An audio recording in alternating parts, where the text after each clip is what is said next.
God made the world the way it is, and we just got to live in it. I will lay my hand upon Edom by my people Israel, and they shall do according to my anger, and shall know my vengeance. Thus saith the Lord, and doeth this. Now, arise, Judah, and remember. Niggas, nigga boy. Now, seek out and destroy. There shall be none remaining of the house of Esau. Go.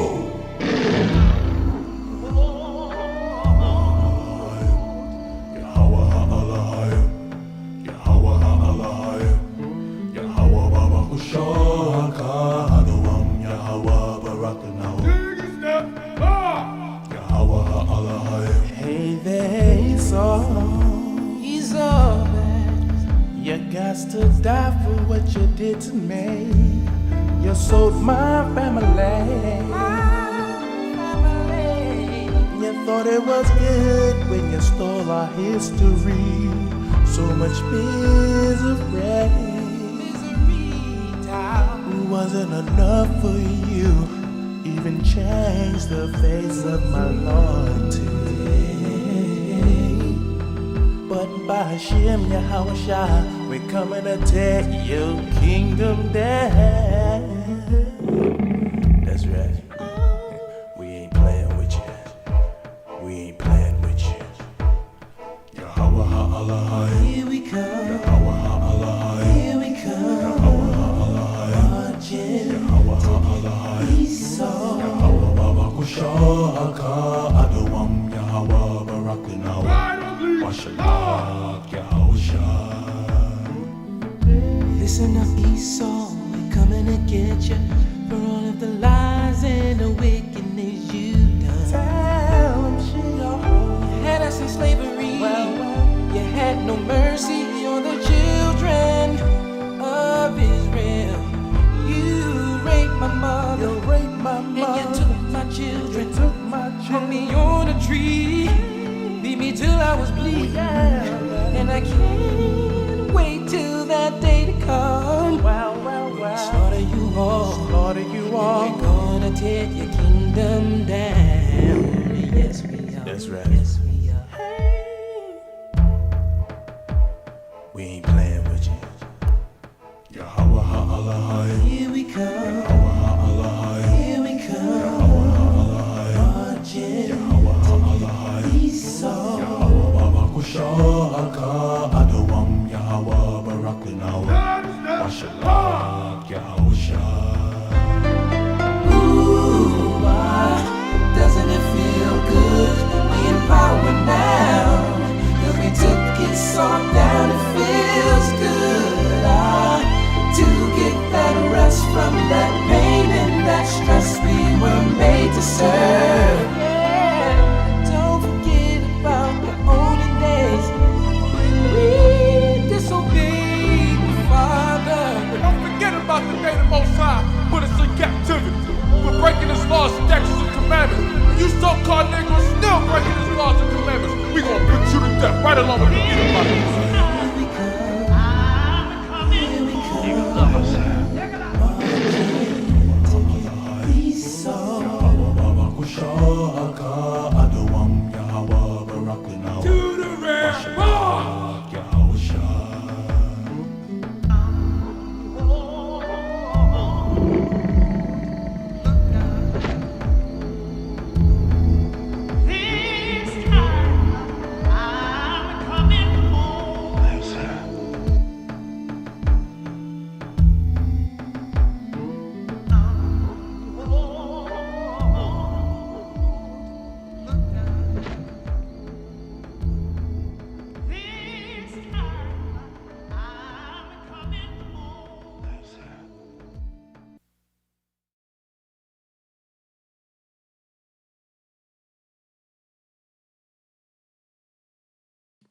All right, Shalom Israel. Yahweh Shem Yahweh Shai Barakathum, Yahweh Shemar Alathan, Ba'ashem Yahweh Shai, to all the brothers and sisters tuning in. If you are watching in the live stream, let me know where you're watching from.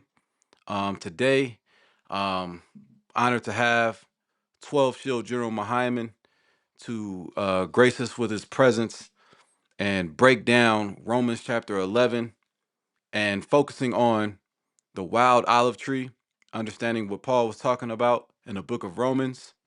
Um, I also want to take a look at, you know, we're going to talk about a little bit how Christians try to graft in the other nations as if they can be a part of the salvation that God has for Israel. And that's not true. That's not in the Bible.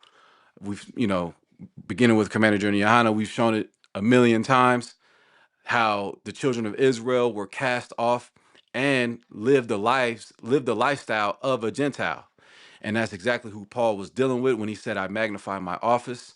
He was dealing with brothers and sisters who didn't know that they were Israelites growing up and had to relearn and be taught the Most High's laws and ways and be taught about the death and and rising of Yahushai because the grave couldn't hold him down. Um, we're going to talk a little bit about Cornelius a little bit because it kind of goes into it, but we're focusing on Romans, the 11th chapter. So again, if you're watching, make sure you subscribe to the channel. Make sure you leave a comment. Let us know where you're watching from. I will be highlighting the comments on the stream, right? And without further ado, let me see here.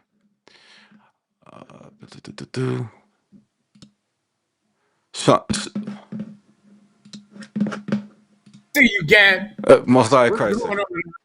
Kind of what kind, sir? The water's. Yeah, denele un aplauso. Give him a hand. Denele un aplauso. Gracias, gracias, gracias por sintonizarse con nosotros esta noche. Mi nombre es General Mahayaman. Estoy al servicio de el General Johanna. Somos la Escuela Israelita de Conocimiento Práctico Universal. Comenzamos en 1 Oeste Calle 125, Harlem, Nueva York. Desde 1969, debajo del mando General Johanna. Carnales, esta es la verdad.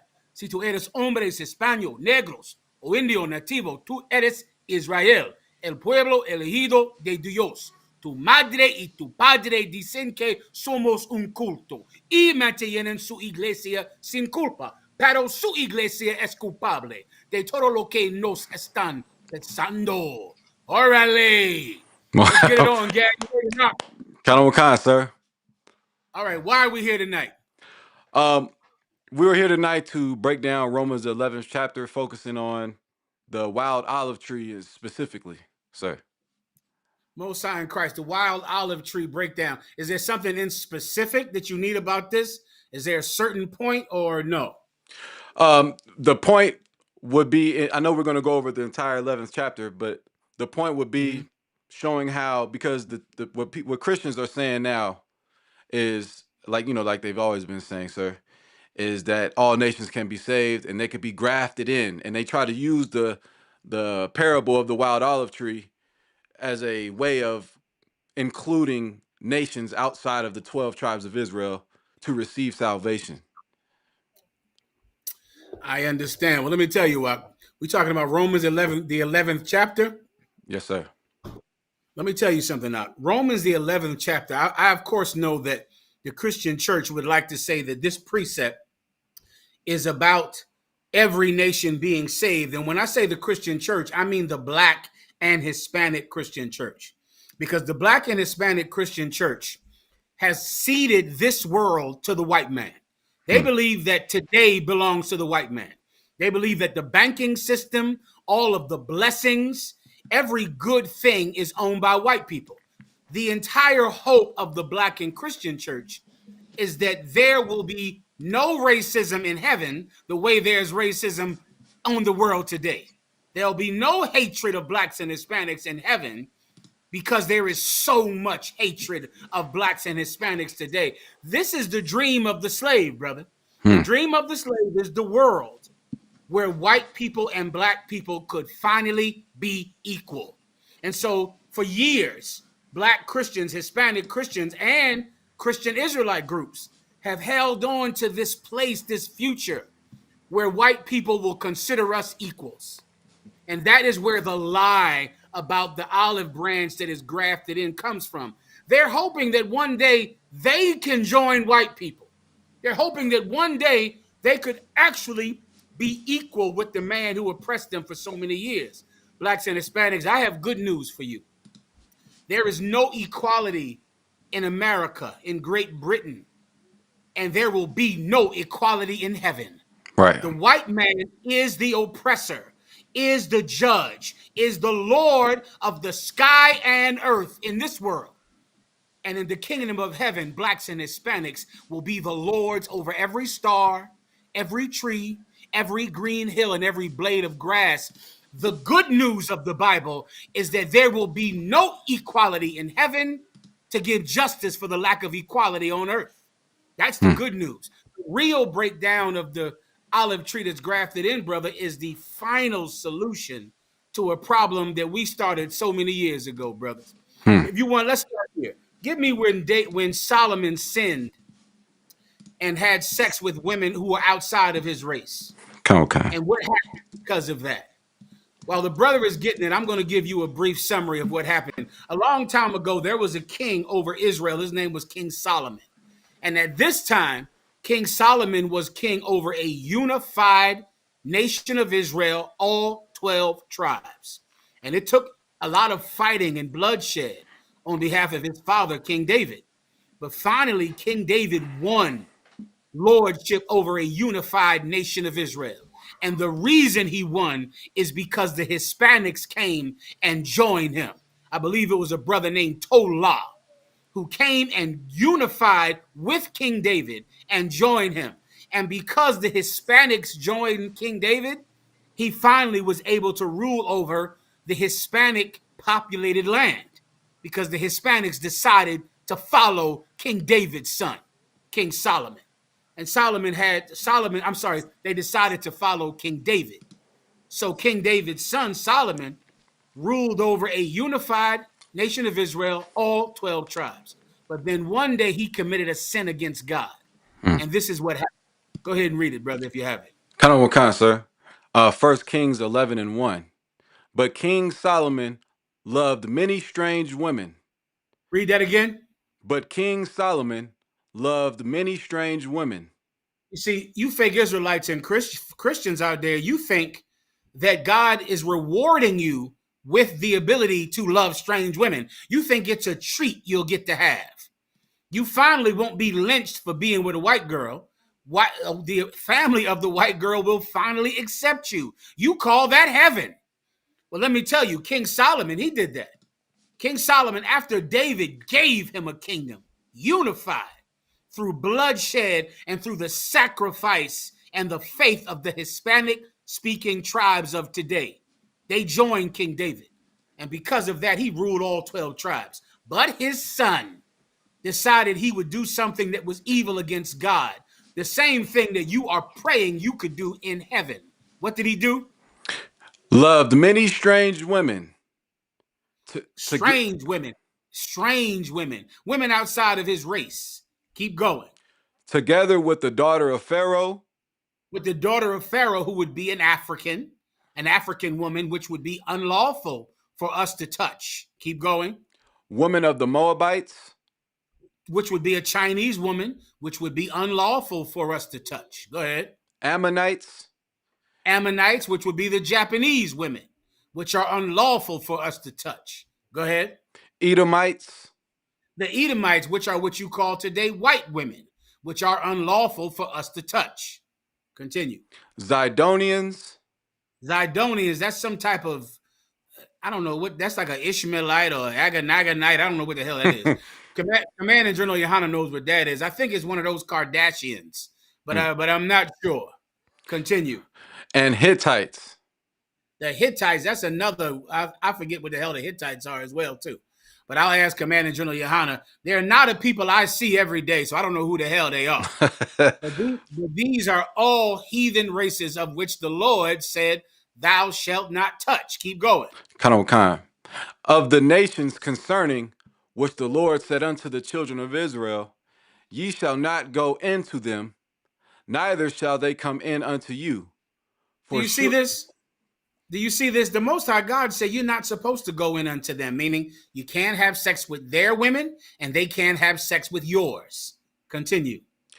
Khan. For surely they will turn away your heart after their gods. You see, that's what happened when you integrate. And you Christians, your entire dream is integration, is real integration. Not the kind of integration we have today. That's not good enough for you. You want to be fully grafted into white people. You want to be accepted by them. You want them to love you. You want them to accept you. That is your hope and dream, and it's why you chose that religion. It's why you chose that Israelite group. I understand. The problem is that action is the very thing that destroyed our nation. It destroyed us. So since Solomon went into these women, which God said not to go in unto, go ahead. Khan. Solomon clave unto these in love, and he had 700 wives, princesses, and 300 concubines. You understand this? He had 700 wives, 300 concubines, which means Israelite women that he took in war, and gathering the kingdom together. And he still loved these heathen women. He cleaved unto them in love. That is why you believe that white people and black people will one day be together in heaven, because you are attached to them and you are passionate about your love of your slave master. Passionate about it. You can't let them go. I see you fake Israelite groups. You go now and make a new fake Israelite group and just say, you know what? God revealed something to me. The white man can be saved. Well, God revealed that to everybody. Everybody thinks that. Why? Loving them. You love them so much, even though you could have 12 different flavors of woman. But you just love white women so much that you don't even want heaven if white people aren't going to be there with you. So because he loved them so much, even though he had so many other women he could have, keep going. Khan. And his wives turned away his heart. They did what? Turned away his heart. That's what happens to a lot of you Christians when you go have sex with white women. They turn your heart away from God. That's what happened with the IUIC. Their leader, Bishop Nathaniel, he has an African wife, and that African wife turned his heart away from the truth back in the 90s. Turned his heart away. And well, that's what happened to King Solomon. Continue. Khan. Verse 4. For it came to pass, when Solomon was old, that his wives turned away his heart after other gods. And his heart was not perfect with the Most High his God, as was the heart of David his father. You understand? David, that was a hardcore brother. That brother unified the nation of Israel. There was no division. Solos nosotros. We were together under King David. The Hispanics chose him to be their king, walked into his castle and decided that you will be king over all Israel, David. And he thanked them from the bottom of his heart. And he knew he could not have won that war without the Hispanics by his side. Then what happens? His son becomes king. All he does is love white women and African women. And so now God cursed the nation over this act. Skip down to the curse that God did. Khan. Verse 2. As much as 1 Kings 11 and 11. Wherefore the Lord said unto Solomon, for as much as this is done of thee, and thou hast not kept my covenant and my statutes, which I have commanded thee, I will surely rend the kingdom from thee, and will give it to thy servant. I will rend the kingdom, rip it from you, and give it to your servant. And what happened after this? A rebellion rose up in the northern kingdom. That's what happened. This is when the Hispanic tribes broke away from King David's family They broke away from the house of Judah. They broke away from that tribe in war. A civil war broke this nation apart. Don't you understand? Our division comes from one man choosing women of another race over his own people. And because God wanted to curse us, he divided us. Well, let me tell you something. The olive branch that is grafted into the natural olive branch is this nation coming back together. That's what it's about. It is the fulfillment of what David always wanted. One king over one nation, not a nation divided. That's what Romans, the 11th chapter, is about. It is the answer to all of our problems, brother. It is the answer to the curse that King Solomon put on this nation because of his lust for women outside of his race. It's the answer. It's the cure. Esta es la cura. Everybody understands? Okay. Now let's go to I'll break down Romans 11. Let's go to any questions in the room. Do we have anyone in the room that needs a shout out? Kind. We have I've been highlighting them. We have Brother Rapayad checking in from Austin, Texas. What's his name again? Rapayad. Give Rapayad a hand, man. Give Rapayad a hand. Denele un aplauso. Give him a hand. Rapayad, you got it out. Okay. Yeah, everybody was just checking in, sir, on the comment section. Christ. Good to go. All right, you got it. Okay. You wanted Romans 11 now, sir? Mm-hmm. Okay. This is Romans chapter 11, verse 1. I say then, hath God cast away his people? God forbid. Read that again. You see, and you correct me if I'm wrong. Give me a little lemon in this or something like that. Okay. Okay, see what you got back there. When everyone is reading this, I don't know if they even read the first verse out, because we know what we're talking about here, right? This is telling you what this is about. Right. This is about the fulfillment of the final blessing that David wanted for his people, that his son Solomon destroyed because of his lust for other women. And here is Paul saying, what again? I say then, hath God cast away his people? You see, you would think that God threw away his people and now he's going to love other people. Now he's going to love white people and Chinese people and Africans and some people living in the land of Israel calling themselves Jews, but are not. Right. You think God just picked another people? Has God thrown away his people? The people David ruled over, the unified kingdom, the 12 tribes of Israel. Has God thrown away his people? Keep going. Kind. God forbid. God forbid. He has not. Continue. For I also am an Israelite. For I also am a what? Israelite. Am a Jew. Israelite. An Israelite. An Israelite. Which is why Paul is using that word, which is a word from the Old Testament that Jesus Christ and the disciples brung back because their job was to unify this nation again. That's the gospel. Yeah, squeeze it up in there. That's the gospel. To unify this nation again. This at one time was not blacks and Hispanics, but we were one nation. But we had a king that forgot the law of his father. We had a king who let his lust overpower his duty to his people. And because of that, he chose white women and Africans, and this nation was split up and destroyed. Now, here comes Jesus Christ to fix the problem of Solomon, to correct the error of Solomon. And Jesus Christ gave his life so we could be one nation again. Have God cast away his people? God forbid. Throw that in there too.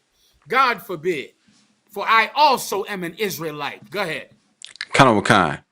Of the seed of Abraham. Of the what? Seed of Abraham. Of the seed of Abraham. Who is the seed of Abraham? Isaac. Why is he saying the seed of Abraham? Because Abraham had another son. Abraham had another son who was the son of the flesh, but not the son of the promise. Abraham said, in Isaac shall thy seed be called. Abraham's seed is Isaac, not Ishmael. That verse alone is excluding a race right here. It's excluding someone because Ishmael was also Abraham's son, but not his seed, not the one God chose. And the Lord said that you will cast out Ishmael and his mother, and in Isaac shall thy seed be called. If you need the precept, Gad, you can give it to him. Khan. Right there, he's excluding the Ishmaelites because Abraham is also the father of the Arab people. But that's not who he calls his son. That's not who he calls his seed. They're bastards to Abraham. They're children that he threw away because the Lord said, in Isaac shall thy seed be called, meaning you're going to call your seed Isaac, not the other one. In that, it's telling you that God is excluding a race of people right there. If you want to tell him where it is, you can. Go Khan. ahead. Khan. Verse of the tribe of Benjamin. Of who? The tribe of Benjamin. Now remember, at this time, they were only calling themselves Jews. That was it. They had thrown off every other identity, and it was just the Jews. So the Benjamites, the Levites, and the Judites just called themselves Jews. They threw away the title of Israelite. They just were Jews. But Paul knew that wasn't the gospel. The gospel is that the Israelites, all 12 tribes, are coming back. He's a Benjamite. That's who he is. What you would call today the so-called West Indians. He claimed his tribe, and not just the simple moniker of being a Jew, so you can throw away every other tribe and you can claim the glory of the children of Israel for yourself as one tribe, which is what the Jews were trying to do. The Jews were trying to just be the only chosen people of God are the Jews, and that's it. But Paul, knowing the work of Jesus Christ, knowing the mission that Jesus Christ was on, which was to correct the mistake of Solomon, he said, I also am an Israelite. God hasn't thrown away his people. I'm an Israelite of the seed of Abraham, which is Isaac, and the son of Benjamin, which is Jacob's son, who he had, and the Benjamites are who you call the so-called West Indians today. All 12 tribes of Israel are coming back. How? We're going to be grafted in together. We're all going to come together. We're all going to get sealed up nice and tight when, as before, we were broken apart. We're coming back together. God has not cast off his people. Continue. Khan. Verse 2. Romans 11 and 2. God hath not cast away his people, which he foreknew. Wot ye not what the scripture saith of Elias, how he maketh intercession to God against Israel, saying, Lord, they have killed thy prophets and digged down thine altars, and I am left alone, and they seek my life. Keep But, going. verse 4. But what saith the answer of God unto him? I have reserved to myself 7,000 men who have not bowed the knee to the image of Baal. Now, all you Christians out there listening, listen carefully. We already know what the topic is here. The topic here is Israelites. The topic is that God has not thrown away his people because the Israelites are still here. Paul being one of them from the tribe of Benjamin. So now, what does this have to do with the Israelites? The Lord is saying, don't you know that the Most High God always reserved men who would stand up for his word, even in a place where no one else would? And that is how the Israelites will take again their culture. That's how. The only reason that people don't know they're Israelites is because there is another person who sits in the White House, who has the power over ICE and the FBI and the NSA and the military, who tells you that you're an American, who tells you that you're a Mexican, who tells you that you are a Guatemalan, a Haitian, a Puerto Rican, a West Indian. The people in power have taken your identity. But the Lord is saying, didn't you hear what Elijah said? There's 7,000 men that will not bend the knee to Baal. Right. They won't worship a strange God. You Christians, you are worshiping a strange God. How do you know? Because that strange God is making you lose your identity, making you make the children of God, the people he loved, making them go away. but you also are an Israelite. You're an Israelite too. But the problem is you don't stand for it. You bend your knee to Baal. But the Israelites, UPK, we do not. That's right. And because we don't compromise or relent of God's word. We don't try to get along and try to have peace or try to fellowship because we refuse to give up our identity. God's children will know their identity because we're going to tell them the Mexicans are the chosen people of God. The Hispanics, los Latinos, are the chosen people of God. Hijos y hijas de Dios, the sons and daughters of God. We're going to tell the Haitians they're the sons and daughters of God, man. And why? Because we're not going to bend the knee to a strange God. Not at all. Continue. Count on kind. Verse Romans 11 and 5. Even so, at this present time also, there is a remnant according to the election of grace. Read that one more time. Count on one kind. Verse 5. I'm sorry. Count on one kind. Verse 5.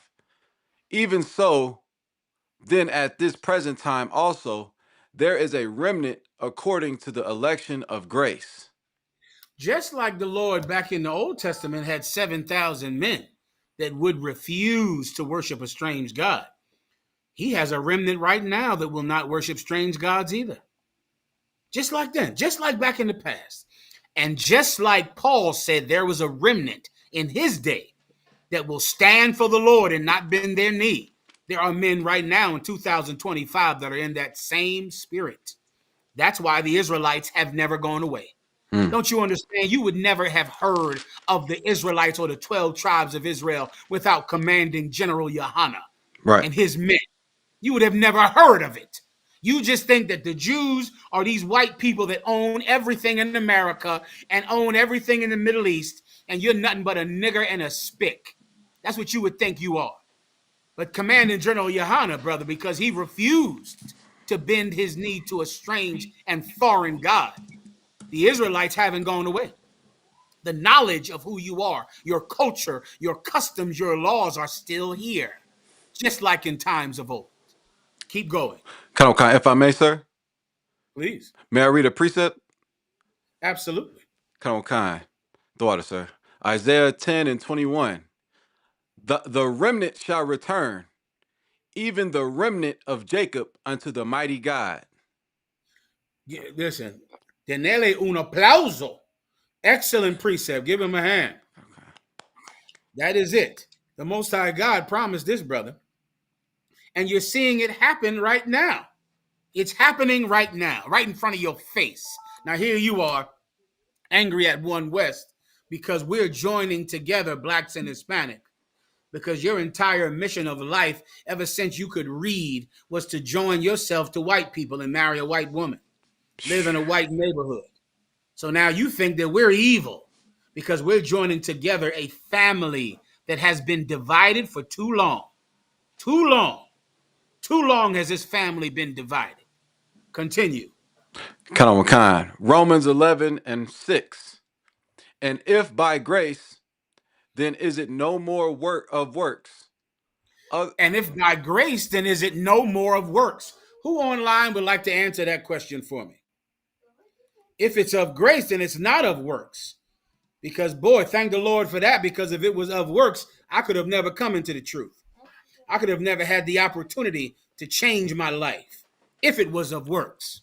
Who would like to explain what that means? It is not of works, but of grace. Anyone want to give it a shot? If I need to do some shout outs, let me know.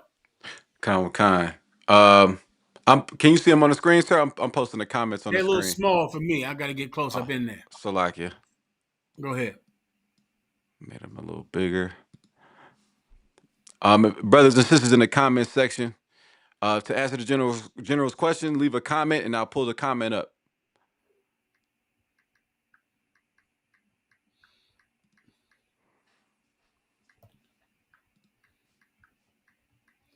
You want to keep rocking?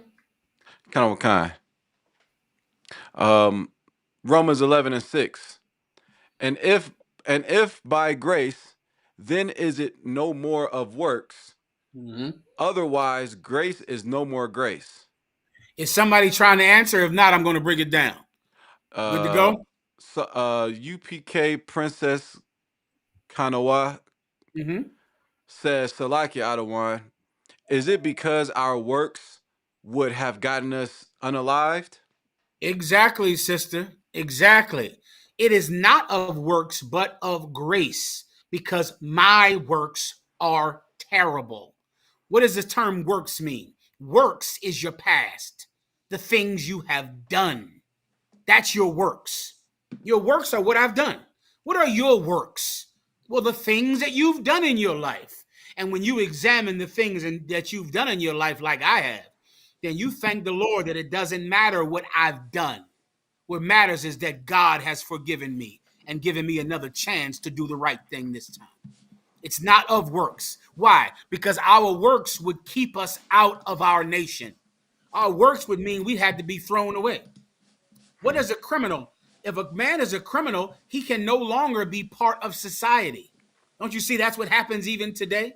Every American has rights. You got freedom of speech, freedom of religion, freedom, right to assemble, right to for the pursuit of happiness.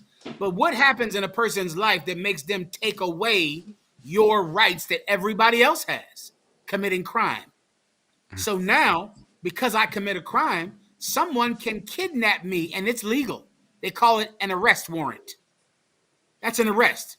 If you weren't a criminal, when the cops would take you away, they would call that kidnapping. But it's not kidnapping because you're a criminal. Don't you see? A criminal loses his right to be part of the rest of society.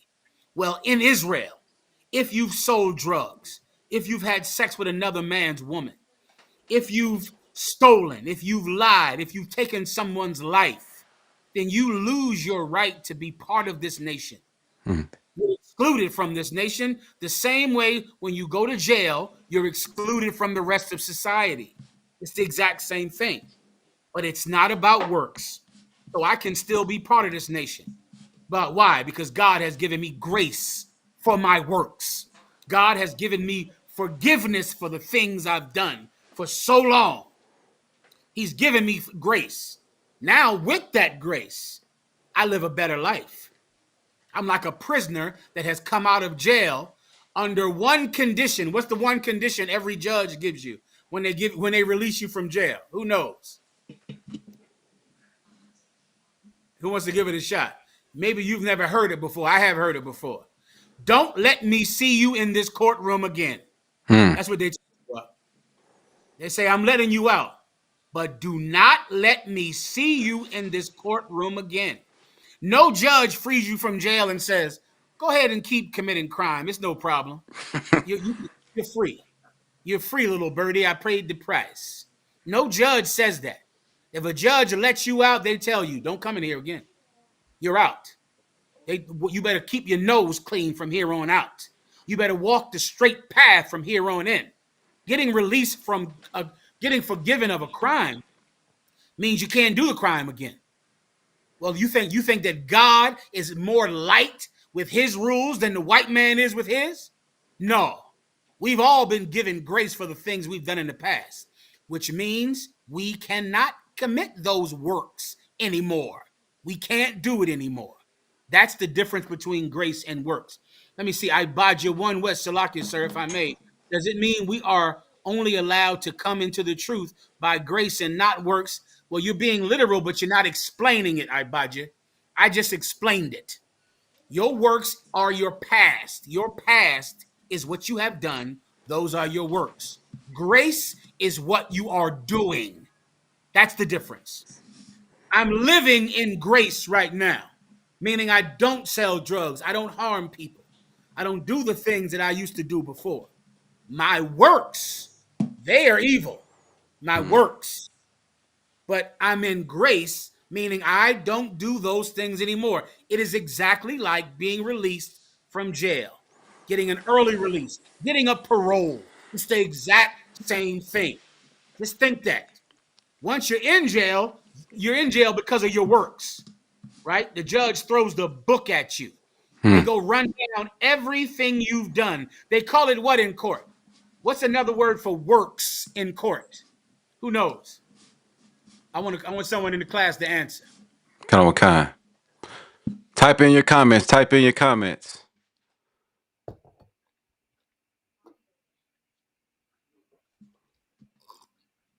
What do they call works in court?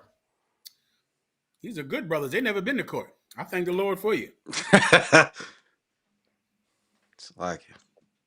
And I'll give them one more shot.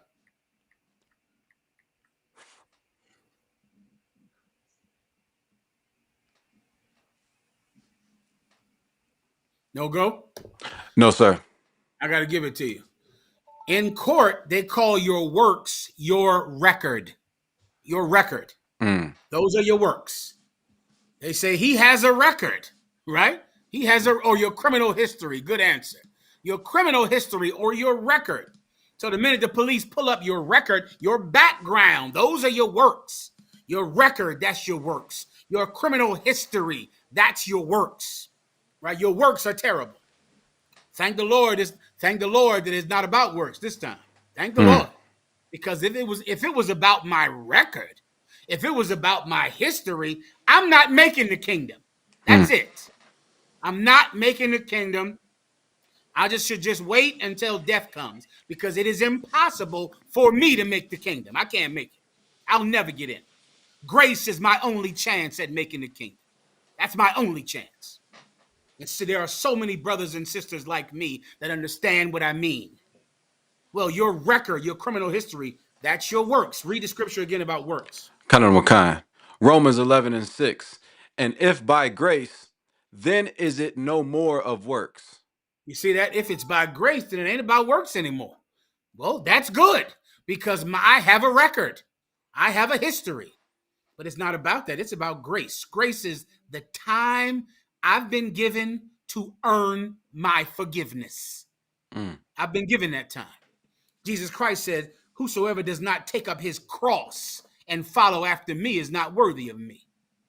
Right? Jesus Christ said they will hate you because they have hated me first before you. I have time now to earn this second chance that I've been given. I've been just given a second chance. I did not earn it. Jesus Christ earned it. But he earned it for me. So now it is not about my record, my history, my works. I have grace. I've been given time to earn the forgiveness that I've been given. That's what grace is. Everybody understands. Kind of what kind? No entiendes. Gracias. All right, go ahead. Kind of what kind? But if it be verse 6, but if it be of works, oh, I'm sorry, I'll start at the top. And if by grace, then is it no more of works. Otherwise, grace is no more grace. But if it be Read of that again. Otherwise, grace is no more grace. Who wants to break that down? If it is about works, then grace is no more grace.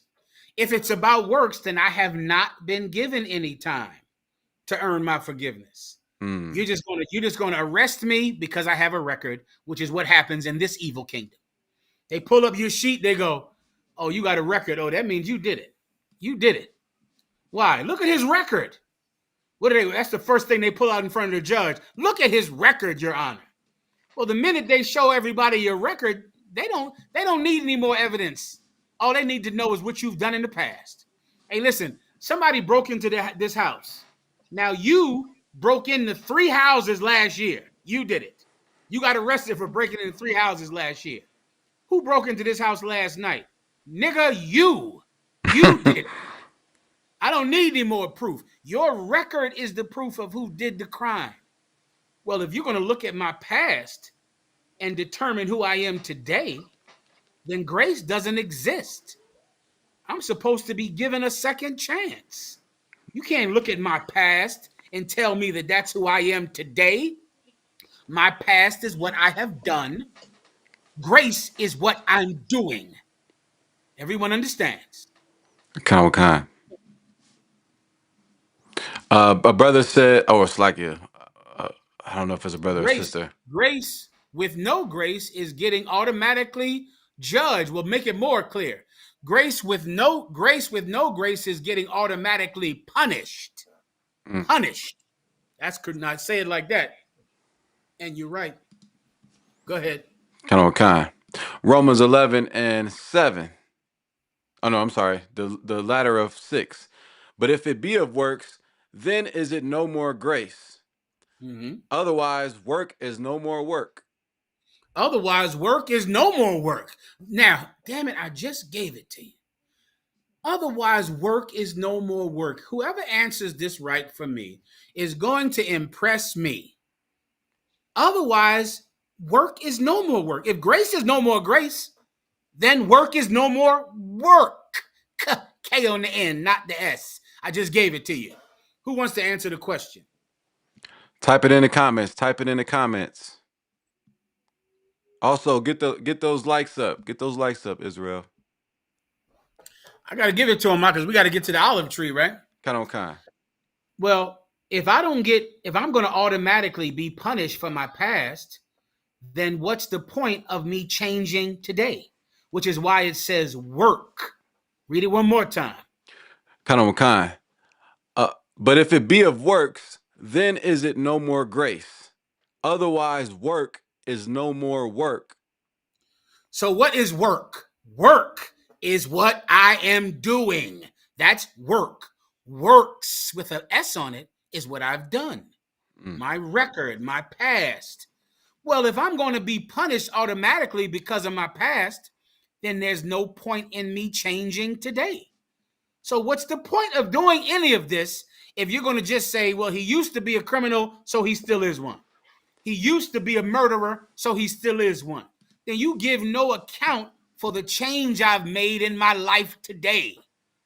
Because if grace is no grace, then work is no work. Then there's no point in changing then. If you're going to look at my past, do you see you stinking Christians out there? Not to insult you.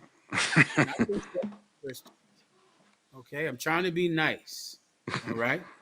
But you just make me sick with your hypocrisy and the fact that you think that the Bible's sole purpose is to get white people to accept black people and to force black people and Hispanics to love the people who oppress them.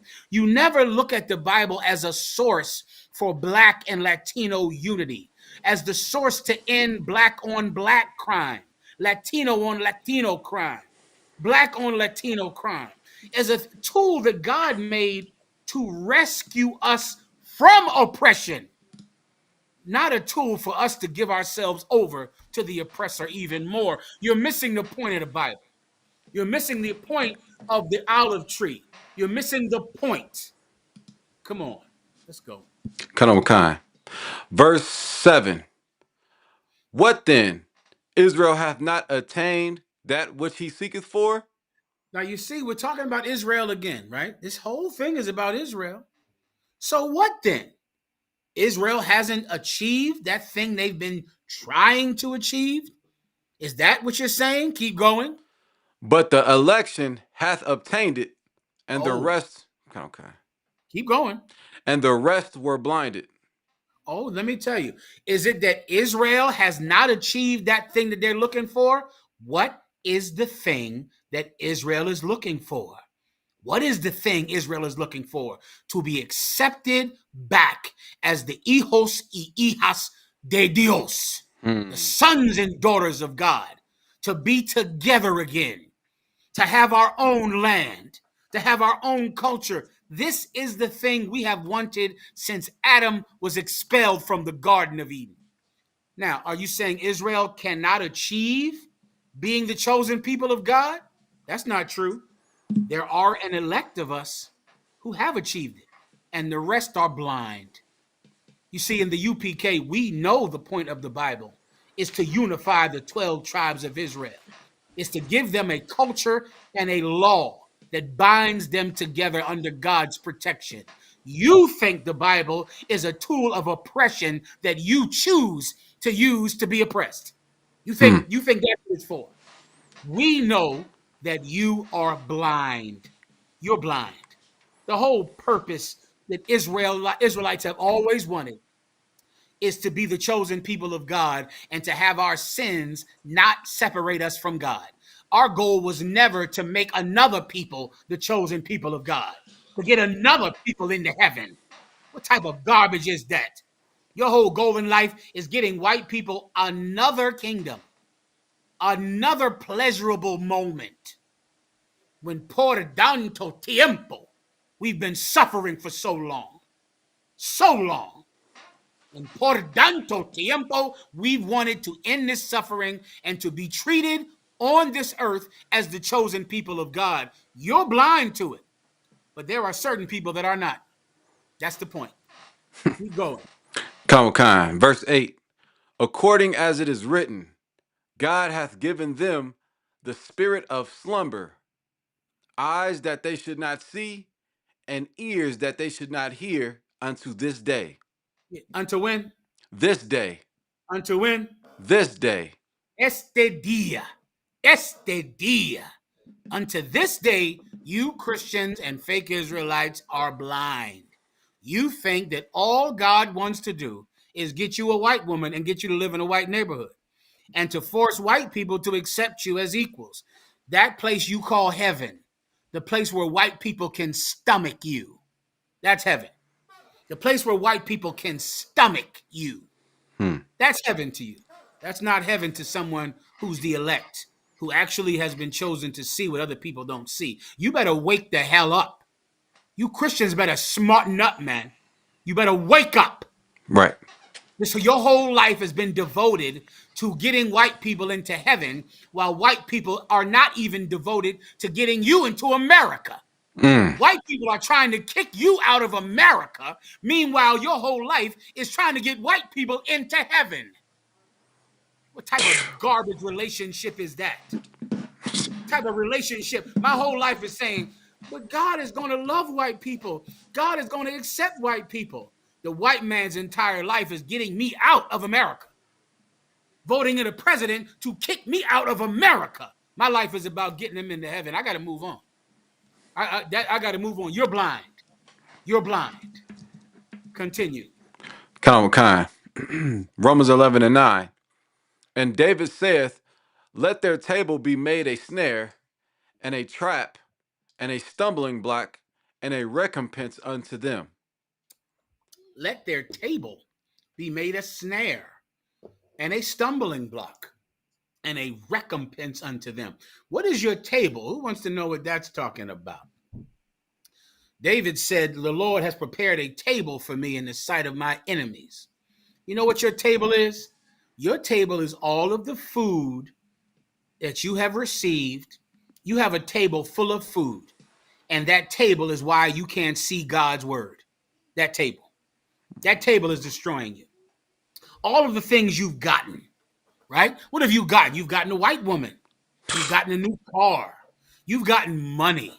You've gotten to live in a house that's better than the hut that your grandmother and abuelos and abuelas lived in. That's why so many Latinos voted for Donald Trump. Why?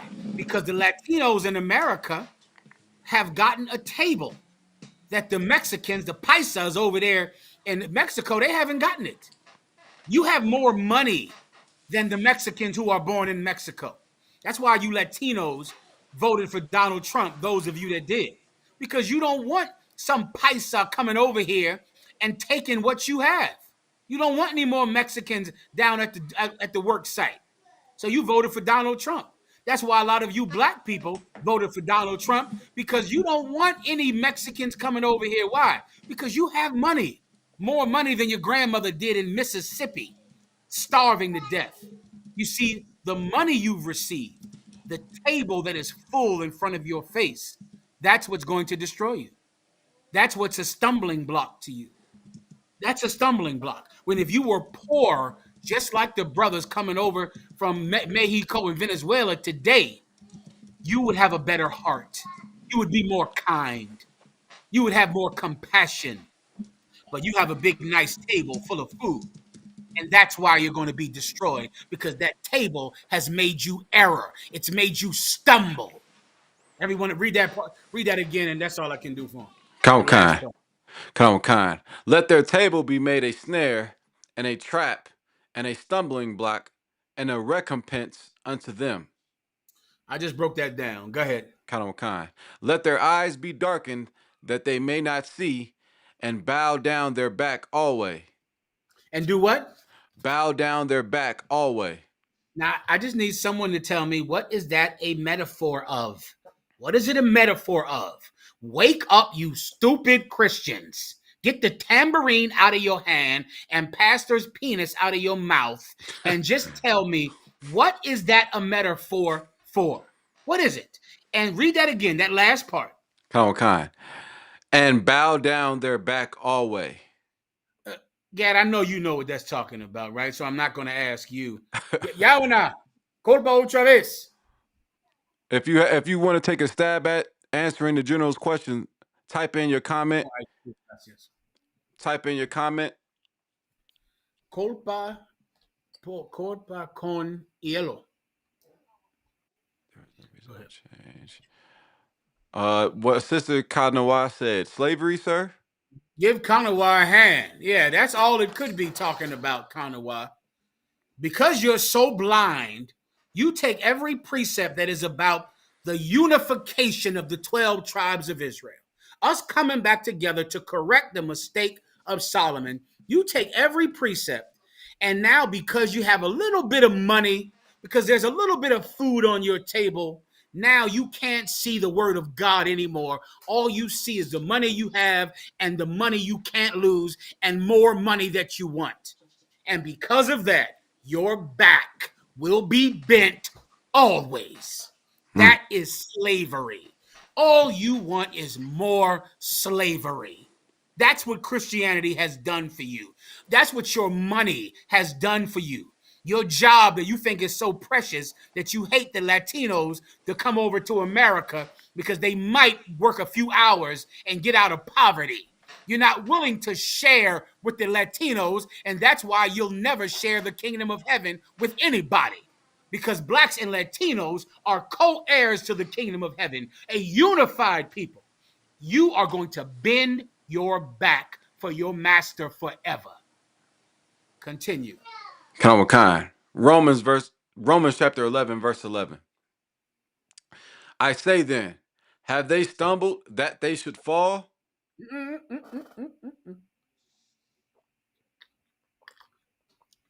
Give the sisters Salah and Yahweh and I a hand for keeping these drinks coming.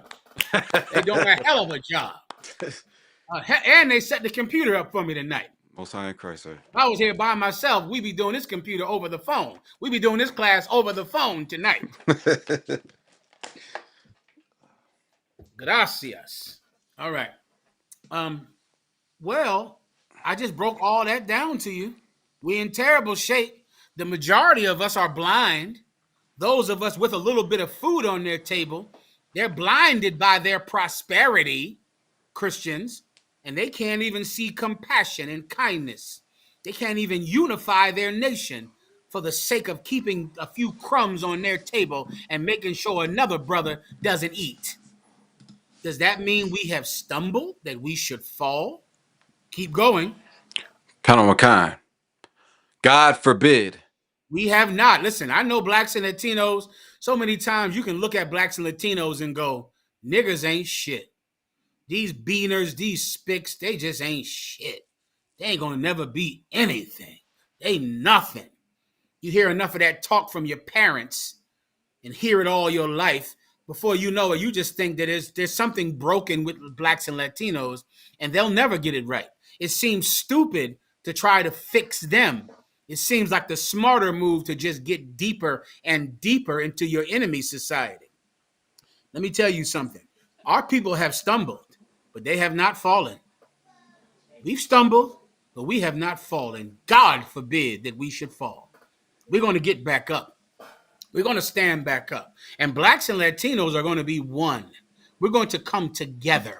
It is going to happen. It is the will of God. Keep going. Kind, sir. But rather, through their fall, salvation is come unto the Gentiles. Here we go. Through their fall, salvation has come to the Gentiles. All you have to think about is everything we've said today. Everything you just read above it. God has not thrown away his people, which he foreknew. Who are the Gentiles? The people which he foreknew. Those are the Gentiles. through their fall, salvation has come into the Gentiles. Who is a Gentile? I'm a Gentile. You're a Gentile. Because we are people thrown away from Israel. Give me, they are aliens to the commonwealth of Israel. Come on, Give me Khan. that. We are Gentiles. Every last one of us watching this class, if you are black and Latino, you are a Gentile.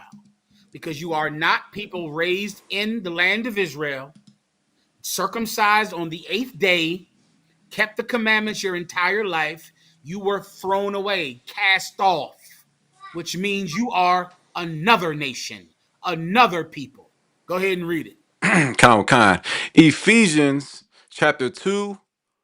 If may I start at 11, sir? Please. Come on, Khan. Wherefore remember that ye being in time past Gentiles in the flesh. In times what? In times past Gentiles. In times what? Past. In times what? What's your Past. past? What's your past? Your works. Your works. That's your past. The things you've done.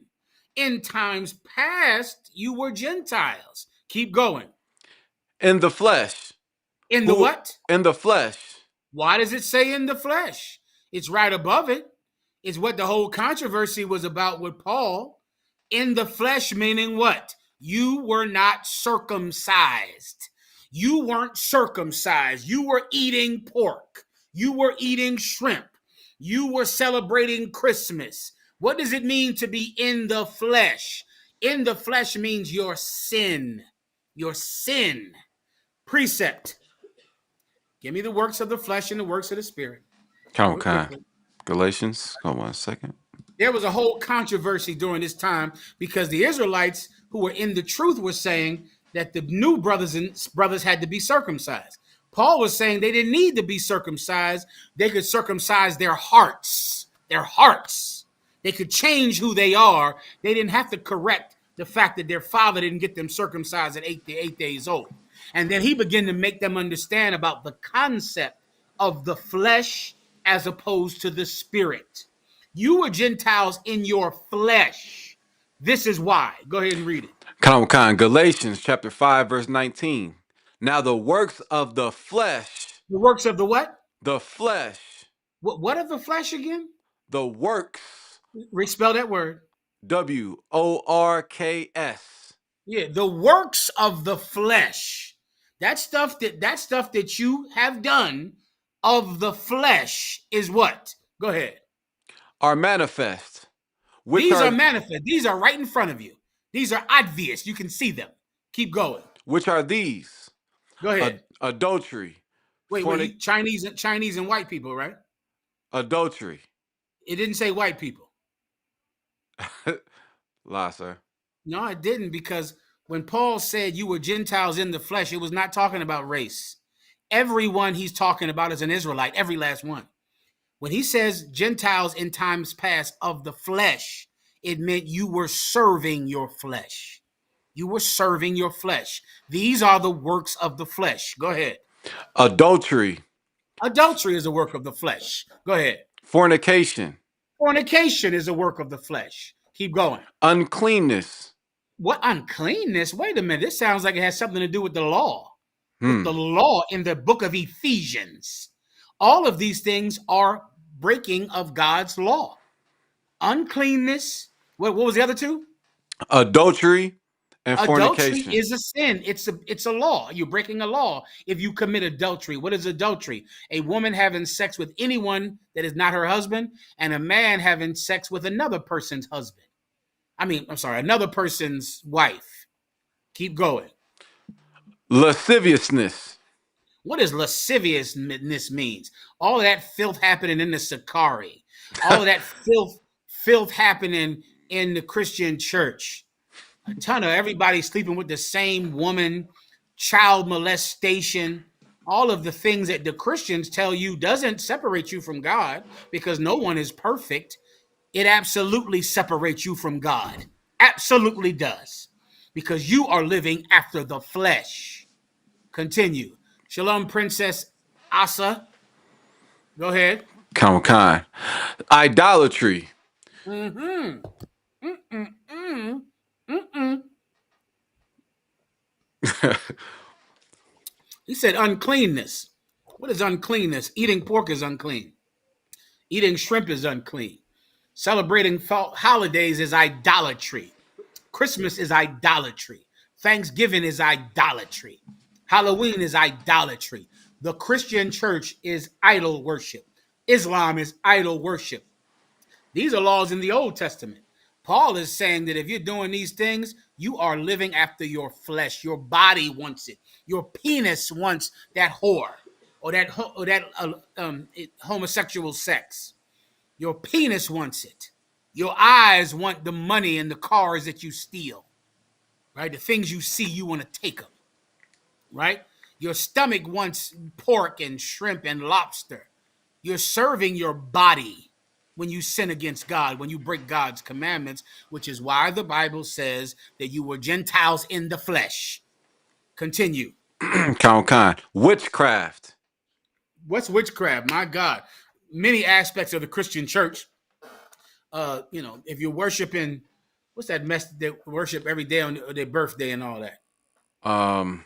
Your birthday, because I was born this day now. Oh. Astrology. Astrology. Count. Astrology and Christianity is mainly, worshiping the stars and witchcraft and all of that garbage. Keep going. Hatred. Hatred. What is that? Who wants to tell me what that is? Christians, what is hatred? You know what hatred is? Hating your brothers, hating your sisters, hating the Hispanics. Someone tells you that the wild olive tree is about joining together blacks and Hispanics. You say, hell no. We got to join with white people. You are a hateful bastard. Why would you say come against the joining together of the two most oppressed people on the planet Earth? You see the ICE, it shocks me when you see some fake Israelite group who makes their whole life about saying that white people can be saved while there are tanks coming down their street to arrest Latinos. So, Tazariak, did you hear about there's a whole new Israelite group that popped up? Count. It's called the Genesis or the light of God or something like the torch of God or something like that, right? Now listen, I've seen so many Israelite groups come and go. Most of them I've made them go. That's why they left, because I've made them leave. Most of them. And I hear now there's a whole nother Israelite group, another one, a brand new fresh baby one, Israelite group. And what I think to myself, while there are tanks coming down the street harassing Latinos because of the color of their skin, ripping babies out of their grandmother's abuela's arms. And you say, you know what God wants me to do? Make a new Israelite group to prove white people can be saved. Good night. You're a hateful animal. You're Right. hateful. Are you not even inspired to devote yourself to helping the Latinos? You don't feel any pull in your heart. If you decide, I'm going to rebel against God, rebel against the true prophets of God in the Israelite school of UPK, and make my own Israelite group, are you telling me that your mission is to save white people and not Latinos? You are full of hatred and you are of the flesh. Anybody doing anything today, you should be heart-filled, focused on saving the lives of your brothers and sisters, the Latinos. Your whole life should be about it. If you are a black man, your entire life should be about saving Latinos, because in the UPK, our life is about saving La Raza, Right. about saving Boricua, about saving every his so-called Latino tribe that Donald Trump wants to destroy. We're devoted to it. We're devoted to it. What are you devoted to? Saving white people? They're all right.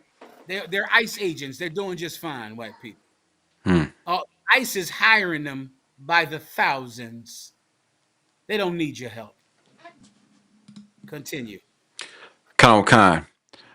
Variance. What is variance? Who knows what that is?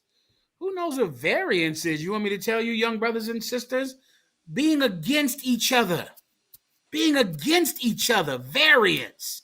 When you make us argue and fight with each other when we should be unified, not varied. We shouldn't be many. We should be one. We should be one. But we're not one. Why? Because of you. Because you devote yourself to just helping white people. If you form a new church tomorrow, your church is going to have the same goal as every church before you. Join blacks and Latinos to white people. That's it. Even though there's tanks coming down your streets, even though babies are being snatched out of their mother's arms, you still are not moved with any ounce of compassion to devote yourself to the Latinos. You want us to be against each other. We have to fight each other. We always have to be with each other. What's the opposite of variance? Who wants to look that up for me? What's the opposite of variance? Anytime, anyone, you can do it too if you want. Kind of kind. You know, A brother asked, if I may, sir, the curses in Deuteronomy is why we hate I assume, our own people. the curse in Deuteronomy is not why we hate our own people. We hate our own people because of the lust of our hearts, and we're cursed for that lust. That's why we're cursed. We're cursed because we hated our own people before we got cursed, which is why God cursed us. God cursed us because we hated each other. Blacks and Latinos hated each other. But the Most High God said that he would bring us back together. What is the opposite of variance? Identical. Absolutely right, Ibaja. Identical. We're going to be one. You're fighting against our oneness. Amarse unos a los otros. Amarse unos a los otros. We're going to love each other. And because we love each other, we're going to become one. Uno. We're going to become one. You're against that? You don't love that. You don't want us to be one. You don't want us to be identical. You don't want us to be the same. What do you want? You want us to serve white people. You want white people to get in the kingdom of heaven. No problem. Go over to the ICE agency. Stand out front. Unity. That's correct. Unity, Shakar. Unity.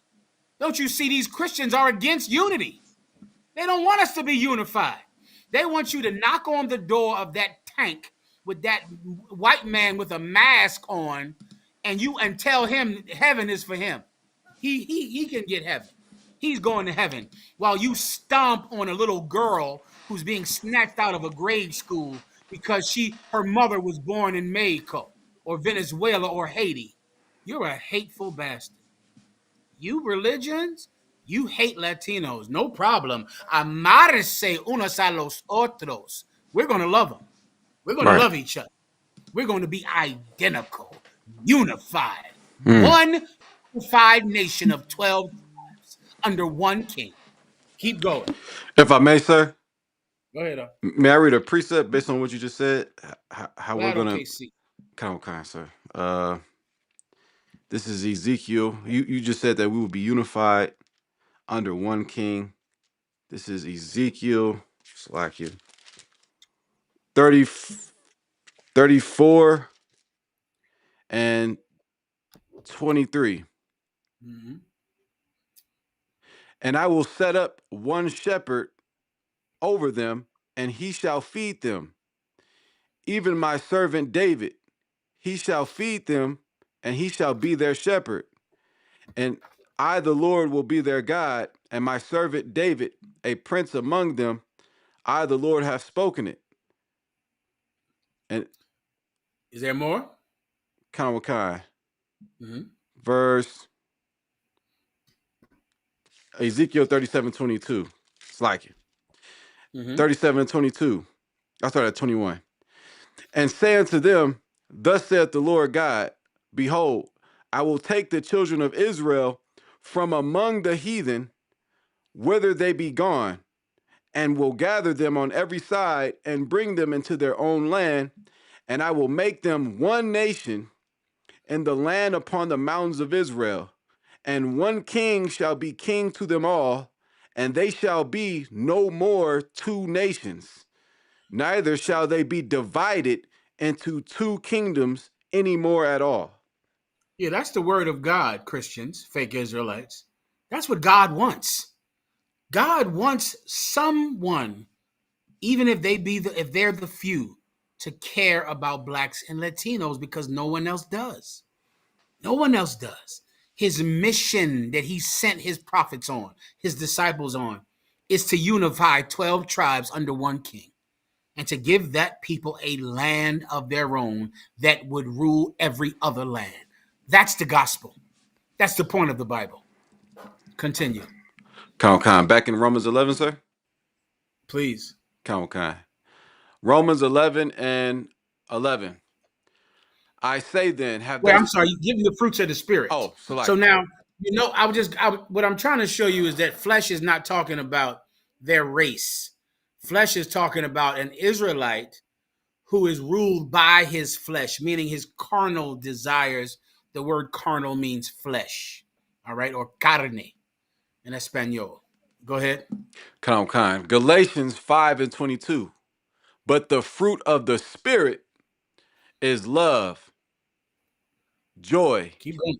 Keep going. peace, Keep long going. suffering, Come on. gentleness, Come on. goodness, Come on. faith, Faith. Keep going. Keep going. meekness, temperance. Keep going. Against such there is no law. But there is no what? Law. There is no what? Law. So do you see there are laws against the fruit of the flesh? There are laws against the works of the flesh. The works of the flesh and the what? Read that again. And the what? Uh, From the top. kind. But the fruit of the Spirit is You see, love. I knew you were going to say that, Ak. Why didn't it say works of the flesh, of the spirit?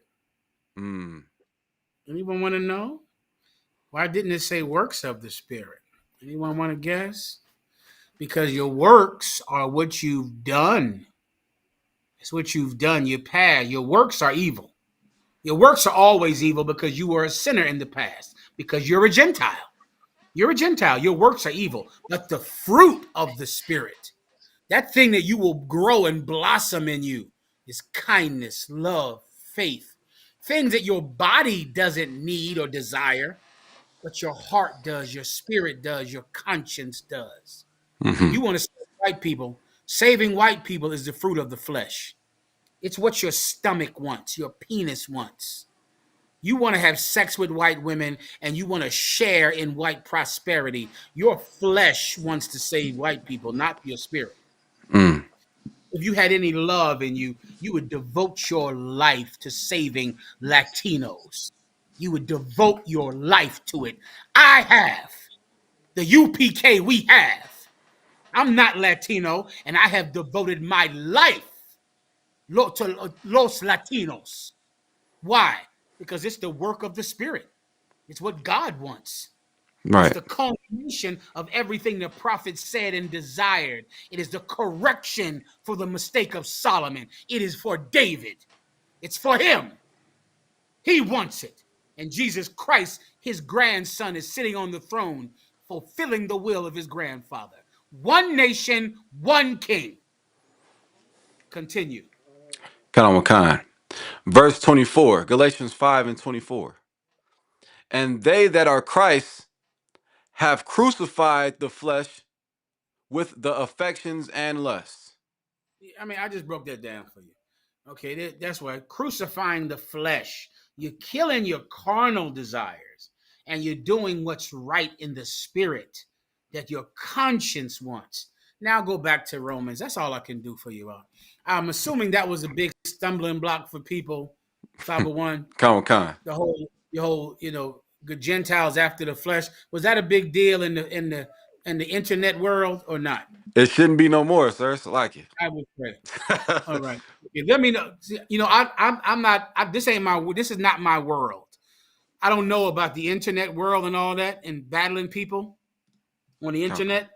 So you got to tell me what is controversial. Like what does everybody like? What's the precept that when the fake Israelites or Christians pull it, they go, "We got you with this one." Like, well, I got you here. Now I'm assuming that Gentiles after the flesh is one that they think they have us with. They Count, don't. They right. don't. They're blind. Keep going. Count, You tell me.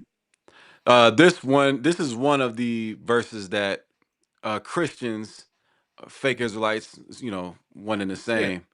This is what they like to use um, to push that teaching that the Gentiles is talking about other nations literally. Mm-hmm. Romans 11:11. I say then, have they stumbled that they should fall? God forbid. But Mm-hmm. rather, through their fall, salvation is coming to the Gentiles for to Mm-hmm. provoke them to jealousy. Here we go. So who fell? Who fell? Because we know salvation came to the Gentiles because they fell. Who fell? The Jews fell. I went over that earlier for that reason. The Jews, which is what Paul is talking about when he said, have God cast away his people, which he foreknew? God forbid. Because I'm an Israelite. But what did Paul think he was in the past when he was a Pharisee? Who knows? He says it in the Bible. He says he is to a Jew. That's what Paul said. Find me the precept where Paul called himself a Jew. Count. Paul called himself a Jew because he was a Jew. He was of the ruling class of Israel, which only accepted the term the Jews. They did not accept the term Israelite. They accepted the Jews. Do you have it yet with Paul? Yes, sir. Count, sir. This is Acts, I believe, 22. Take it back. Let me see here. Acts 22. Let him walk in there. It's fine. Let me see here.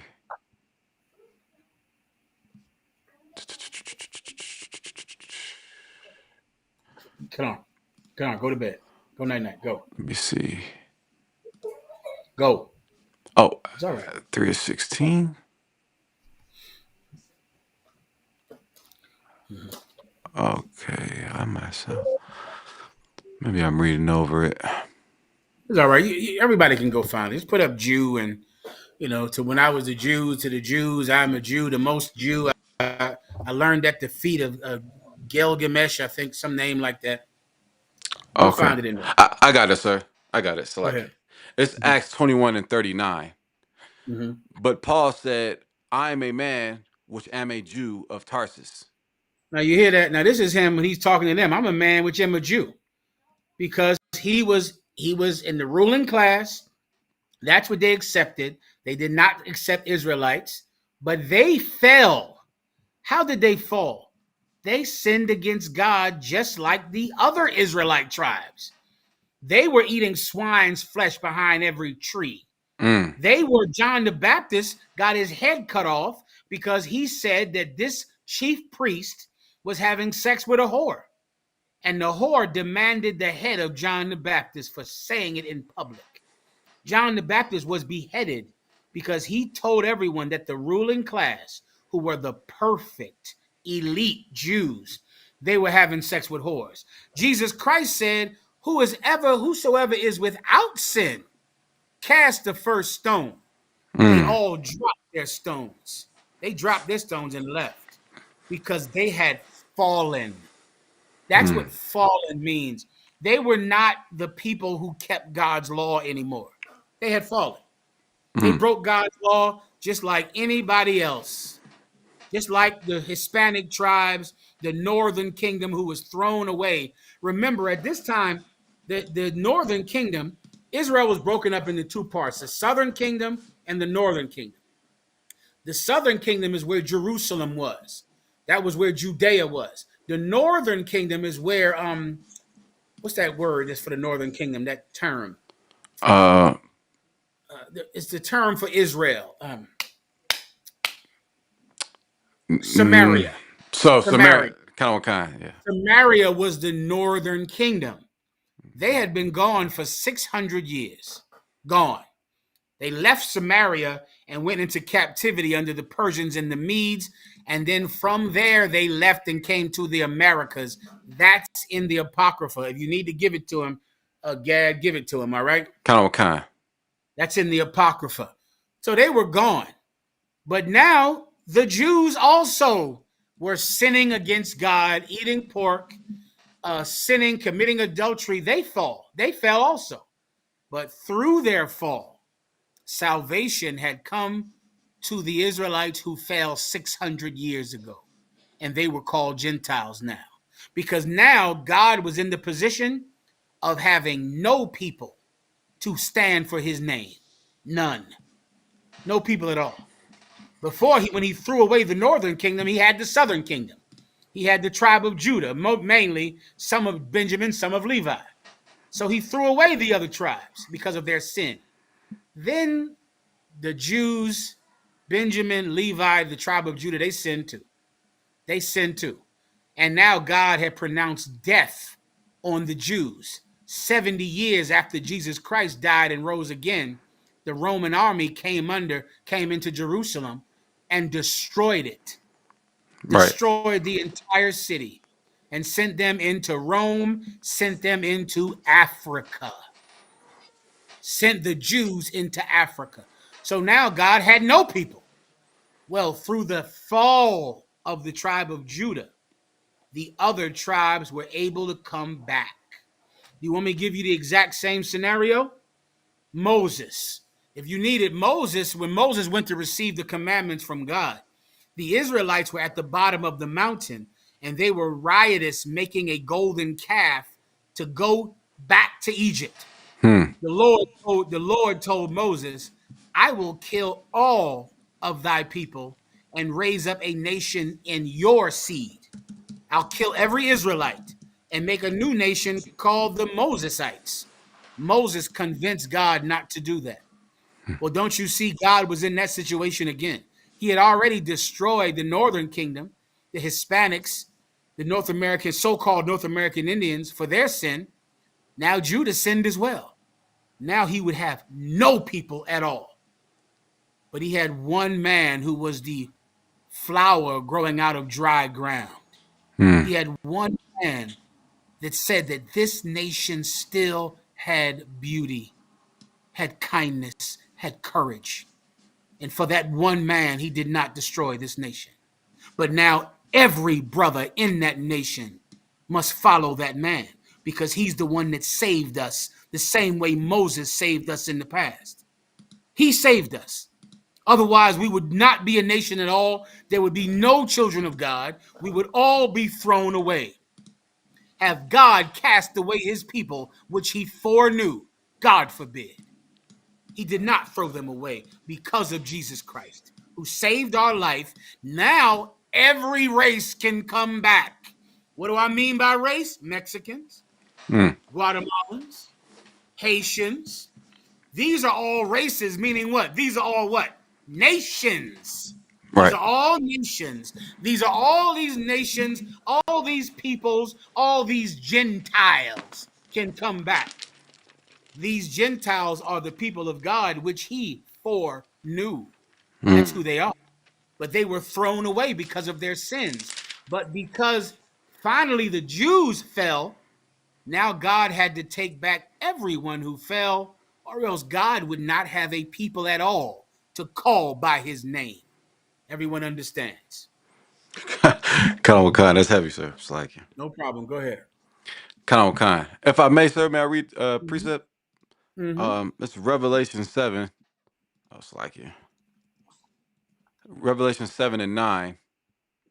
It says, after this I beheld, and lo, a great multitude, which no man could number, of all nations and kindreds and people and tongues, stood before the throne and before the Lamb, clothed with white robes and palms in their hands, and cried with a loud voice, saying, salvation to our power, which sitteth upon the throne, and unto the Lamb. Yeah, that's what I'm referring to when I said nations and races. That's talking about the Israelites, the Gentiles who are now not Israelites. They're thrown away. They're African American, Mexicans, Guatemalans, Haitians, but they're truly the children of God who are now aliens from the Commonwealth of Israel. But finally, when God had no people, because we had all sinned, it meant he could bring back all the people who sinned in the past. And that's what this precept is about. I'm about to break it down for you, lay it down nice and flat. Are there any questions or comments that you would like me to read? Go ahead. Let me see here. Um, Sister Mariam Bathyashikar said First Mhm. Corinthians 9:20. Absolutely. She's telling the truth right there. First Okay. Corinthians 9:20. Absolutely. Mariam Bathyashikar. Ashikar. Go ahead. Kind.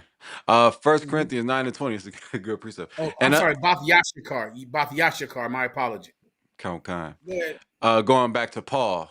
And unto the Jews I became as a Jew, that I might gain the Jews.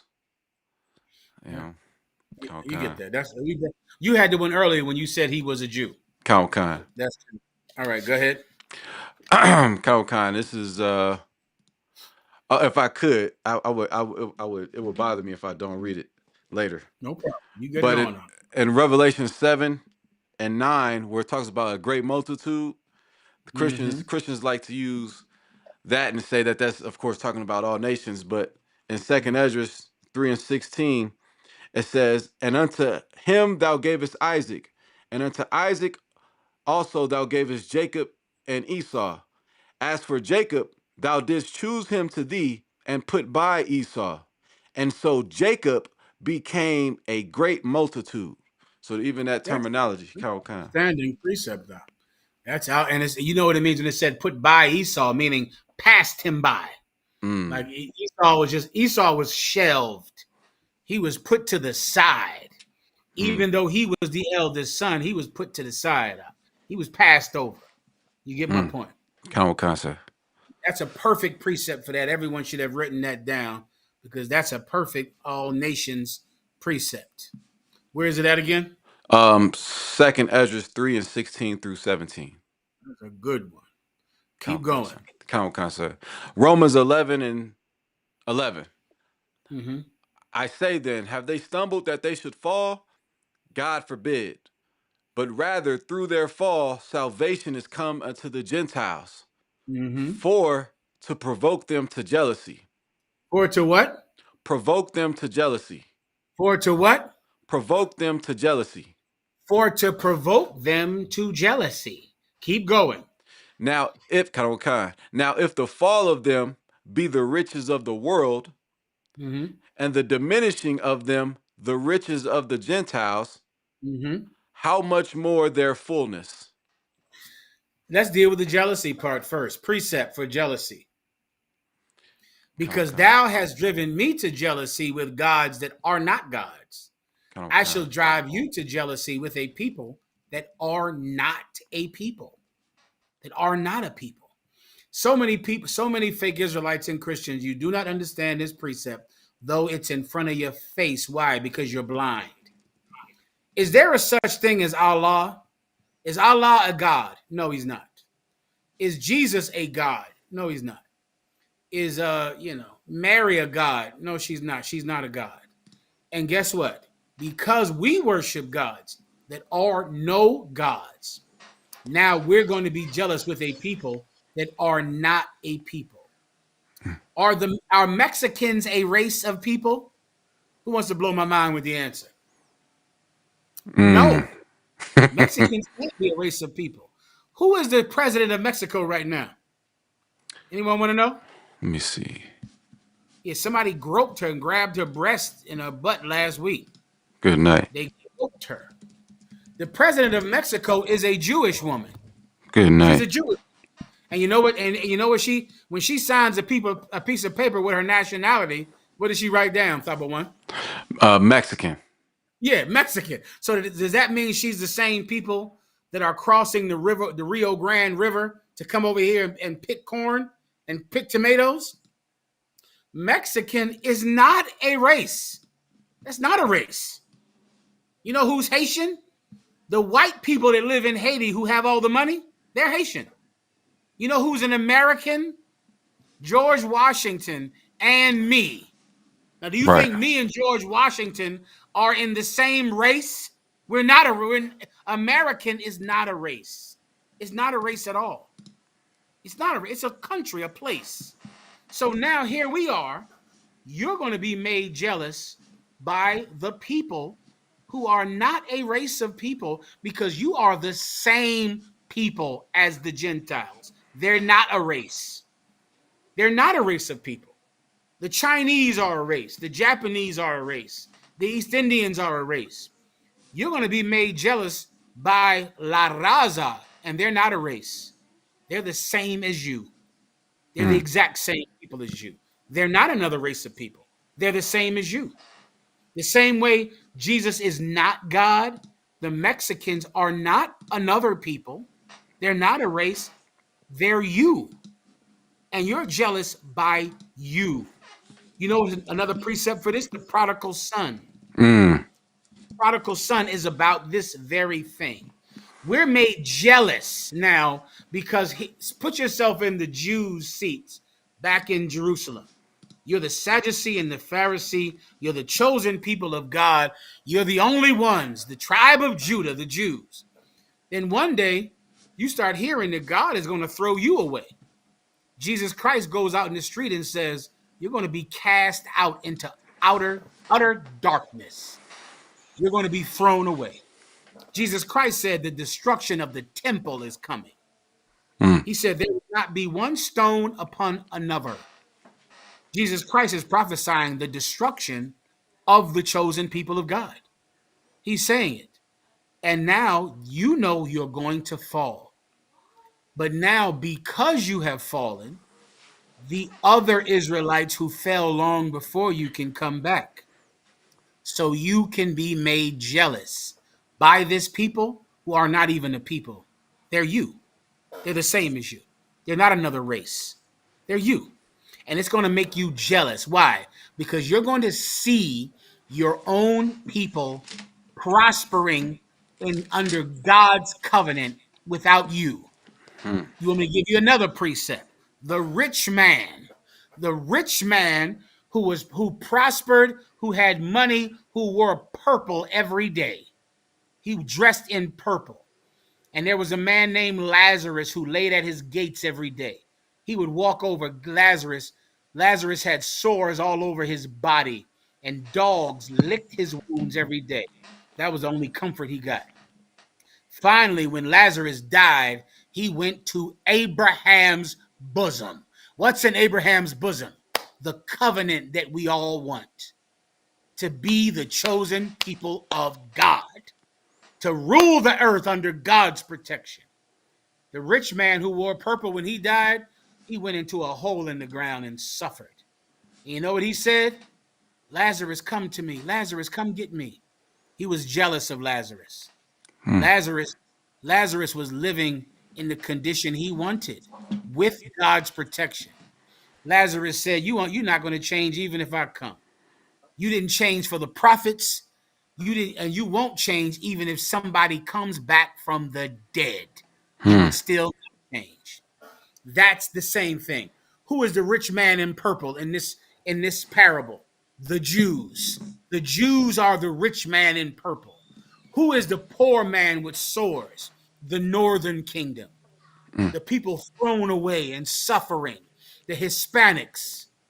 The so-called North American Indian. Here we sit, the tribe of Judah. We have every advantage that the North American Indian does not have. Every advantage that the Latinos do not have. But the tribe of Judah today has every advantage. And now you look down on a so-called North American Indian that lives on a reservation. You look down on the barrios who suffer and have tanks rolling down their street simply because they want to earn a living to take care of their children. You look down on them. You're the tribe of Judah. You're the Jews who hated the other tribes so much. You were jealous of them. And finally, out of jealousy, you'll say, I'll serve God too. Since God is taking back the sinners, I will come back as well. That's what the prodigal son did he not? Let me tell you, there are stories in the Bible that are strictly about blacks and Hispanics coming together. The story of the rich man who wore purple is about the Jews who are rich accepting the northern kingdom who was poor and suffering. The story of the prodigal son is about the son who stayed with the father And the other son left and he lived riotous. Then he was poor, eating out of a pig's trough. And then he decided to come home. But when he came home, what happened?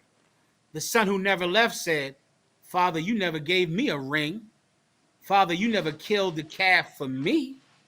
Why are you doing this for my brother when he took his money and left you? The father said, you have been with me, but your brother was dead and now he is alive. Right. There are so many stories in the Bible that are strictly about blacks and Hispanics coming together. That's what they're about. The story of the Good Samaritan is about blacks and Hispanics coming together. You had the people who saw this man getting beat up. They did nothing.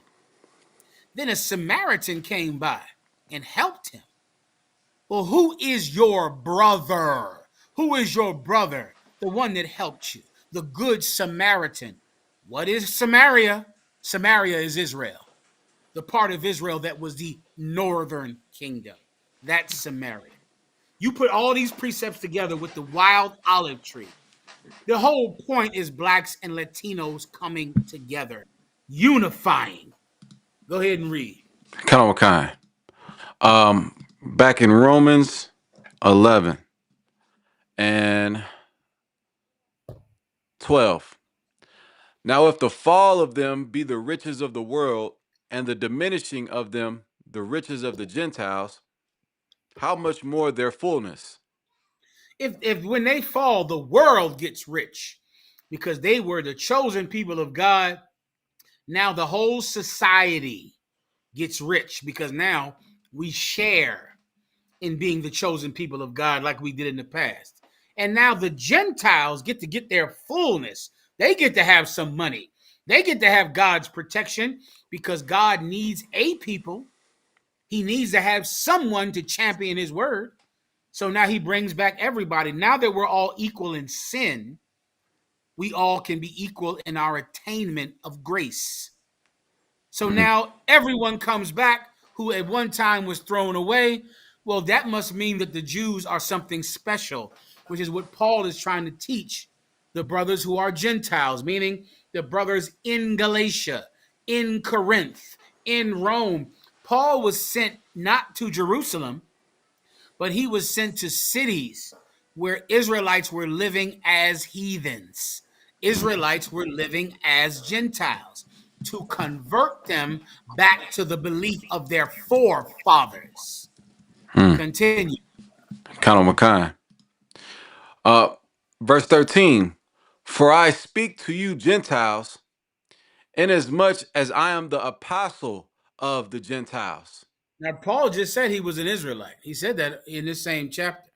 He's from the tribe of Benjamin. Now he's saying, I'm the apostle of the Gentiles. Why? Because he's one of them.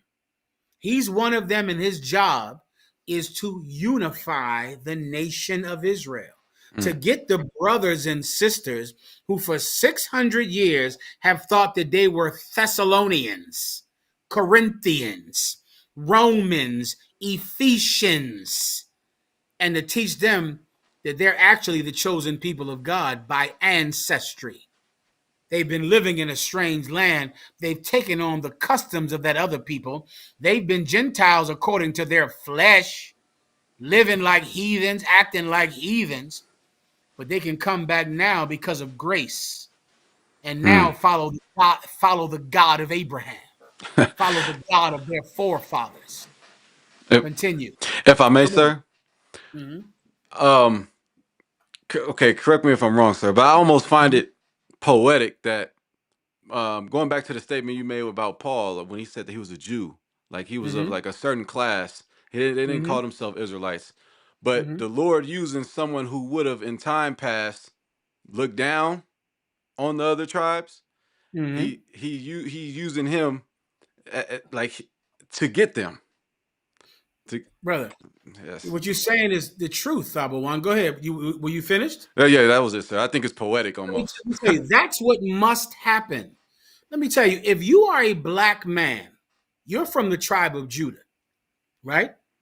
It is your job to go and to rescue the Latinos. and the North American Indians. Why? Because it is the exact same dynamic as it was in Jerusalem. Here you are, you're a black man, you have every advantage. Every advantage that the Latinos don't have. You have them. You have the language and the education and the access to health care that Latinos risk their lives to get. It is your obligation to rescue them.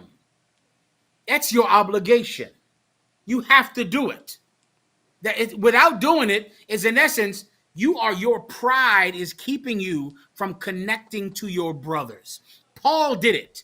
Paul was able to say, I'm from the ruling class, I'm a Jew, but I'm going to go and get my people who are suffering and who think that they're Corinthians and they're Ephesians and they're Thessalonians. I'm going to go get them. I'm going to rescue them. It is the job of every black man to go to the Hispanics and let them know that they are your brothers. Nosotros somos su familia y estamos aquí para ustedes. We are your family and we're here for you. It's your job to go to them and do that. It's your job to let every Latino know that they're your family. They're your family. Or else you'll take all of your advantage that you have from being an American citizen and you'll squander it because you have money, and that table that you have in front of you will make your heart hard to your brothers who need your help. Paul didn't do that. He didn't do that, brother. He went to them. He went to the poor strangers who were his brothers, and he let them know that God has not cast away his people which he foreknew. God has not done it. Continue. Khan. Romans 11 and 13. For I speak to you Gentiles, inasmuch as I am the apostle of the Gentiles, I magnify mine office. He's making himself seen. That's what magnify means. He wants everybody to know, I'm coming here to let you know that you have stumbled, but you haven't fallen. God has not cast away his people, which he foreknew. In the past, you were Gentiles in the flesh, but the Most High God has given you grace and forgiven you for your past actions, for your works. Continue. Khan, verse 14. For by if by any means I may provoke to emulation them which are my flesh, Them which are my what? my flesh, Them which are my what? flesh. So now what is this talking about? All you need is a little context. Paul is the same as these people. He's the same. This is not the flesh that's the carnal flesh, that's the evil flesh. This is the flesh that is the same people. Why? Because they are my flesh, not of the flesh, which is different. My flesh is like saying my flesh and blood. Hueso con hueso. Flesh of my flesh, blood of my blood. That's what this is speaking about, that. All right? Well, Paul is the same flesh as these Gentiles. He's the same flesh as them. What does that tell you about the Gentiles? They're of the seed of Jacob. They're of the seed of Isaac. They're of the seed of Isaac, just like him. Continue. Khan. Verse 15. For if the casting away of them be the reconciling of the world, what shall the receiving of them be but life from the dead? You understand? Meaning what? If you receive the Jews, then you're going to absolutely be blessed, because when the Jews fell, all of us got blessed. What is he trying to do right here? He's trying to show the Jews that they are hueso, con mi hueso, carne de mi carne. They're the same flesh, the same blood. If the Jews fall, means we all can come back, then the Jews must be very important. Remember, he's talking to the Gentiles. He's talking to Hispanics, so-called North American Indians. He's trying to tell them that the Jews are important. They're important. Why? Because we used to hate each other. We would hate each other. And so he's going to Hispanics saying, well, the Jews, their fall means everyone gets to come back who at one time was here. The Jews must be important. Let's not hate the Jews. Let me tell you something. If you are a Latino, it is your obligation not to hate black people. You cannot do it. There are Latinos that hate black people. Why? Because Latinos hear about the same racism that white people spit out of their mouths every day. Latinos hear that. Latinos hear about how black people love to steal, how black people are lazy, how black people don't want to work. And Latinos hear that, and before you know it, you Latinos will look down on black people Right. because you say you're black and living in America, but yet you don't go out and work, yet you don't have anything. Stop believing what white people say about black people, Latinos. Stop doing that. Don't do that. Paul is trying to tell you, don't look down on the tribe of Judah. Don't look down on them. Because they fell, we all get to come back. Today, Latinos, it's your obligation. It's your obligation to never hate black people. Don't listen to white people. You Latinos kill me. White people hate Latinos. They send ICE agents into your neighborhoods. But the minute a white man says that black people are lazy, you believe it. The minute that a white man says that black people are just drug dealers and we don't want to work, you believe the same white man when he talks evil about black people. And then that white man puts a mask on and drags you out of your car. The white man is the devil that the Bible speaks of. Right. He's a liar when he talks about Latinos, and he's a liar when he talks about black people. It is an obligation, if you are Latino, to never let the racism of white people separate you from black people. Right. You. Kind of what kind. Romans 11 and 16. For if the first fruit be holy, the lump is also holy. For if the what? First fruit. The first fruit. Who are the first fruit? The first fruit is talking about the tribe of Judah. It's a farming metaphor. So what you want to first do is think about a tree, right? A tree that grows up from a root in the ground. And the fruit comes out holy. So you got a beautiful olive. And it's a beautiful olive. It's the first olives of the season, which means they're the biggest, the juiciest, and it's the perfect olive. Well, if that olive is perfect, then that root must be perfect. If the olive is perfect, then the root is perfect. Remember that for later. Keep going. Kind of what kind. The lump is also holy. The And if, lump is speaking about the root. Like imagine an olive tree, you dig it up out the ground, and that big old part at the bottom, that bulb at the bottom where all the root structure is, that's the lump. The big lump that's in the ground, that you plant in the ground, that's the lump, the root structure.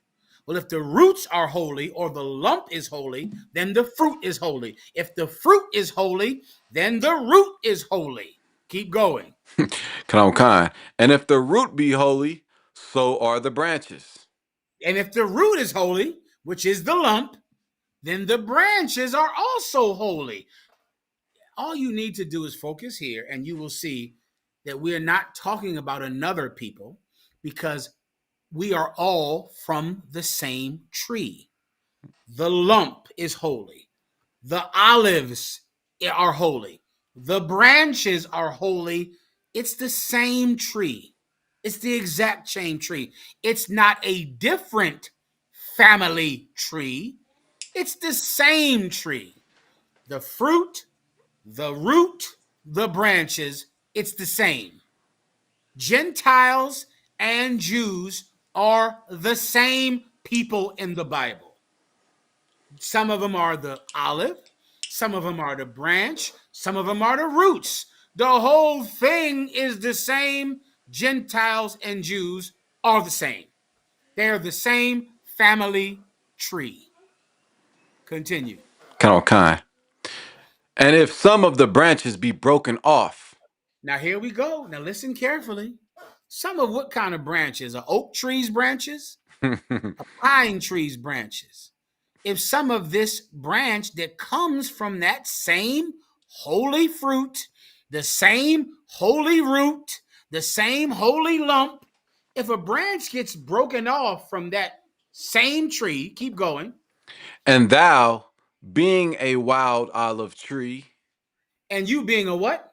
wild olive tree, You being a wild oak tree, olive tree, pine tree, olive tree.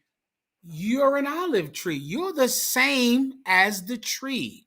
You see, the whole myth about the grafted in scripture is that God took a whole nother people and grafted them onto this tree. So now white people can become part of this family. Africans can be part of this family. They can't because they're a different tree. Right. They're not the same tree. This whole tree is holy. This is a holy tree.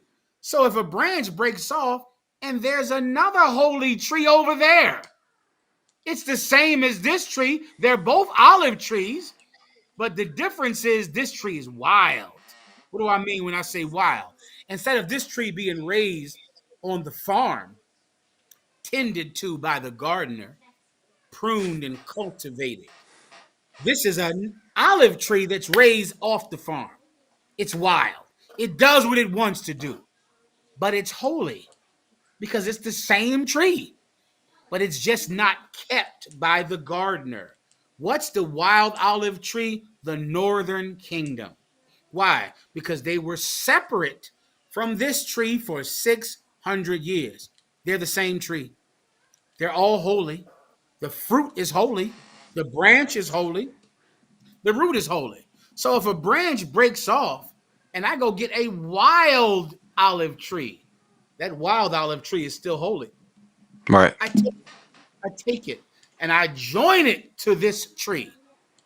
Who is the wild olive branch? The northern kingdom, Hispanics, because they were thrown away by God 600 years before the Jews were thrown away by God. Keep going. Kanamakan. And thou, being a wild olive tree, wert grafted in among them. You see, remember, he said thou because he's talking to the Gentiles. He's saying you are a wild olive tree. You were not in Jerusalem, but the whole tree is holy, the fruit, the branch, the lump. So you were over here being holy, over here being separate from other trees, but you were wild. You weren't being cared for by God, by the gardener. You were wild. But now you're going to come back and join this tree. Why? Because a branch broke off. How did a branch break off? What is that a metaphor for? For their sin making breaches in their nation because they sinned. So now a wild bunch can come and join because they're the same family tree. Keep going. It's like it, sir. I believe Kamikaze asked, is the root the covenant? No, you don't want to think covenant by the root. You want to think family tree, blood.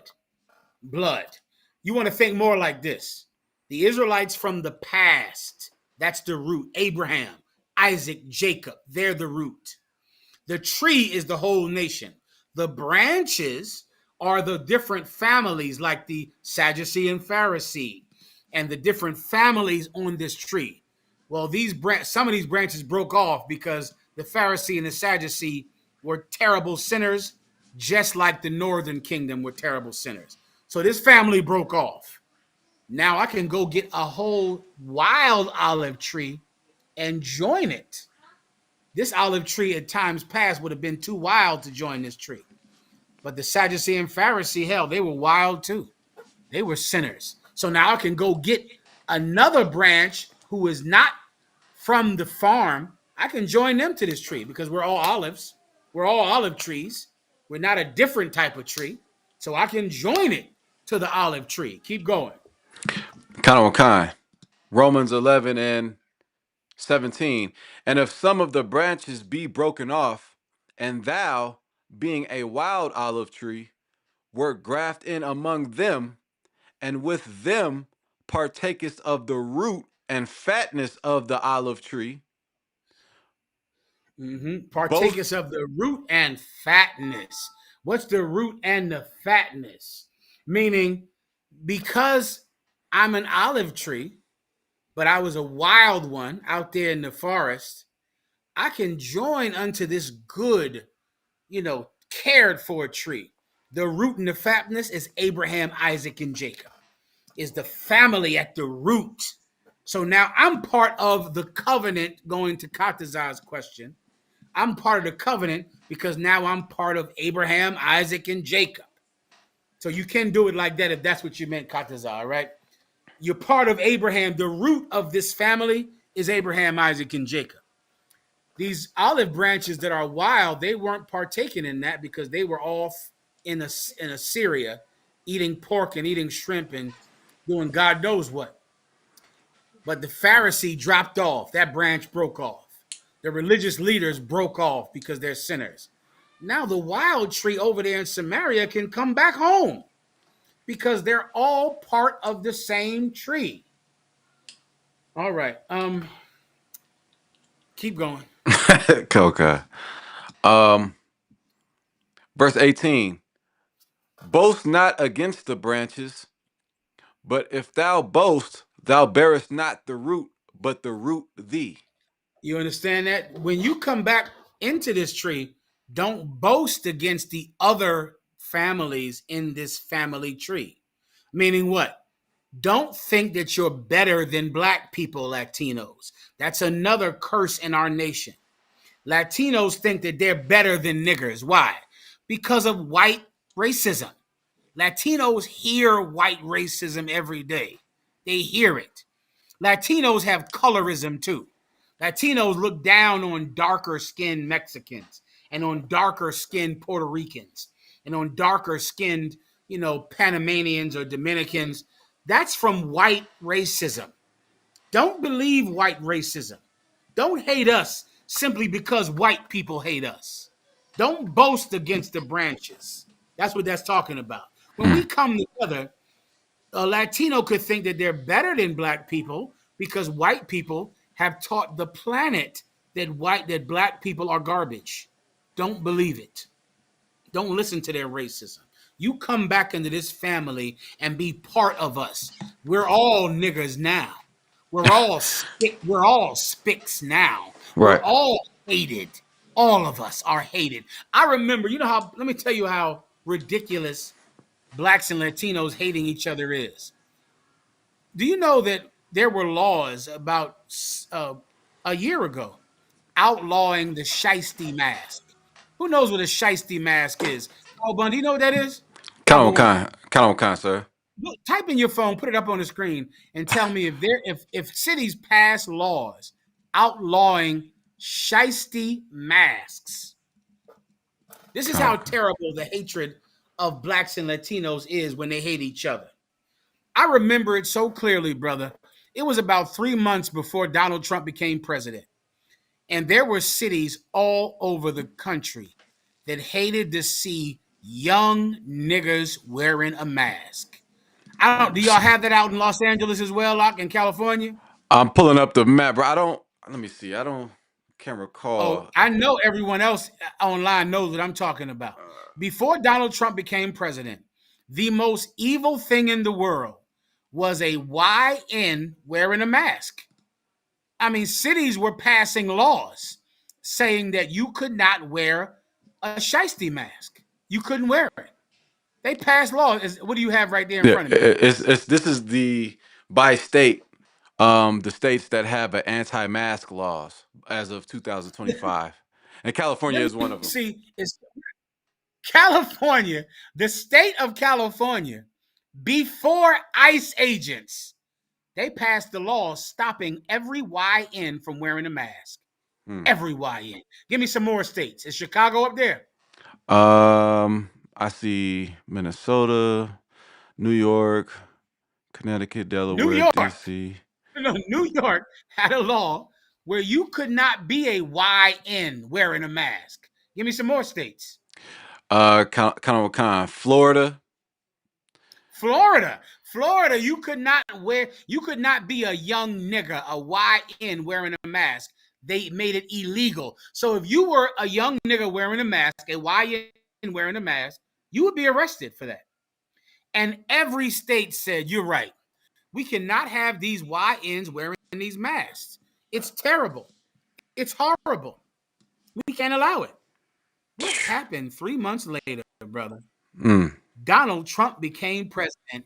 Now ICE agents are wearing the exact same mask that the YNs used to wear, and you were terrified of them.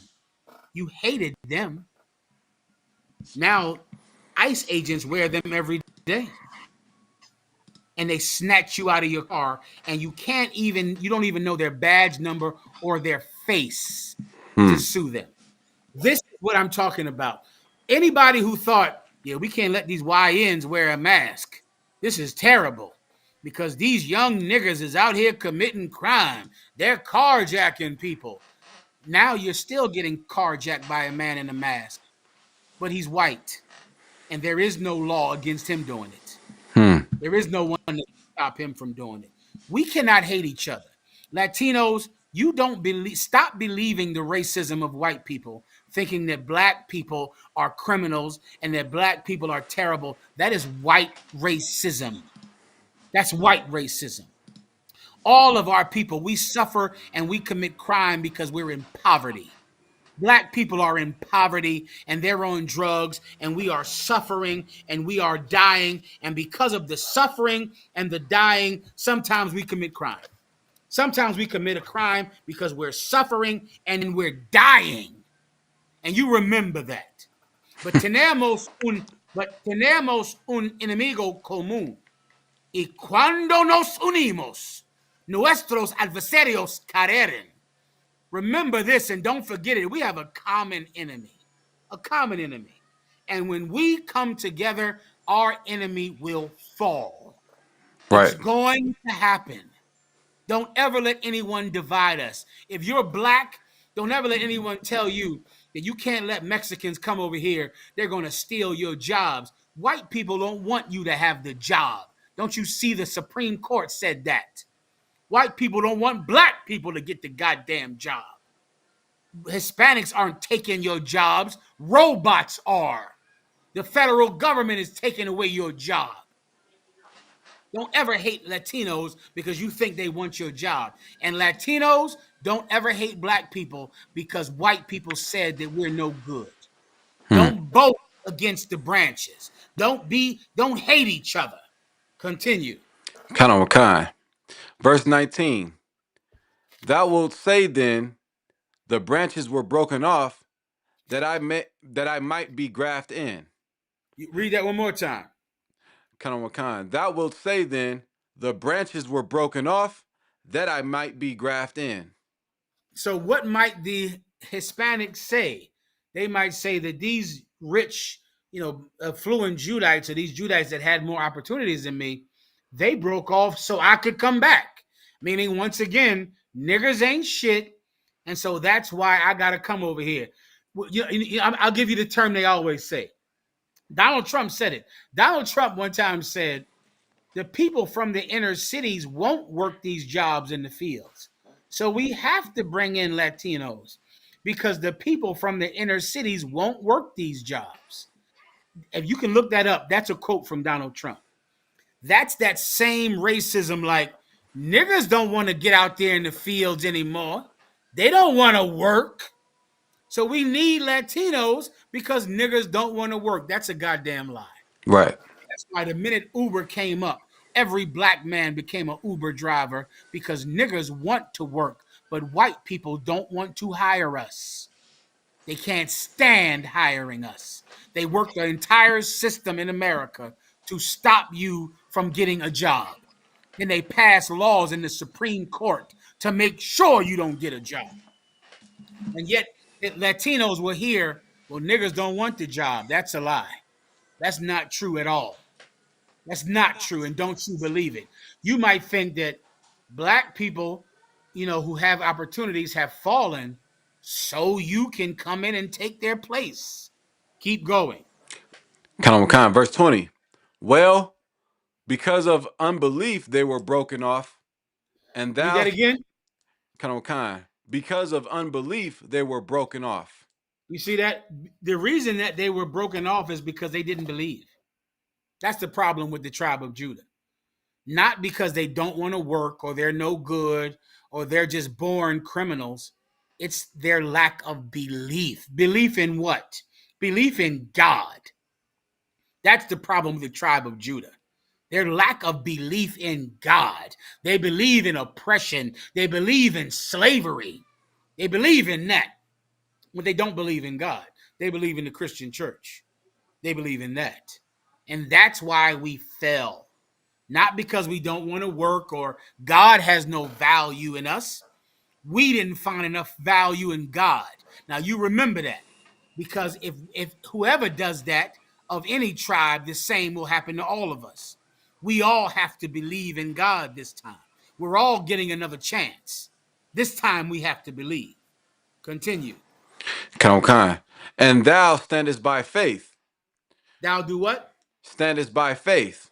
You stand by faith. What does faith mean? You believe.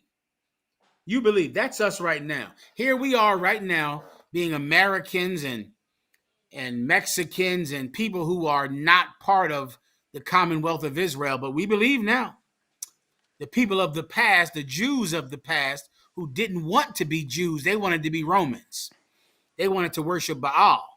But now, after so many years, 2,000 years of slavery, now we're trying to believe. Now we're trying to come back. Now the 12 tribes of Israel are trying to join together again. Why? Because we believe. We have the faith now that our forefathers did not have. Now we have it. Continue. Come. Be not high-minded, but fear. Read that again. Be not high-minded, but fear. That speaks straight to the problem that many Latinos have of thinking that they're better than black people. Thinking that black people are just lazy, they don't want to work.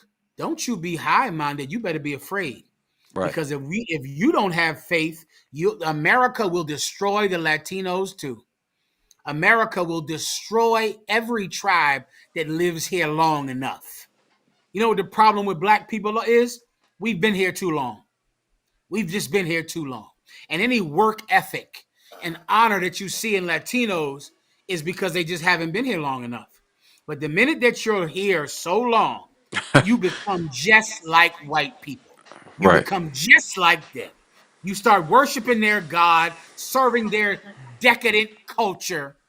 Before you know it, all those hard-working Latinos, they'll just want to get high, get on crystal meth, and they won't want to work either.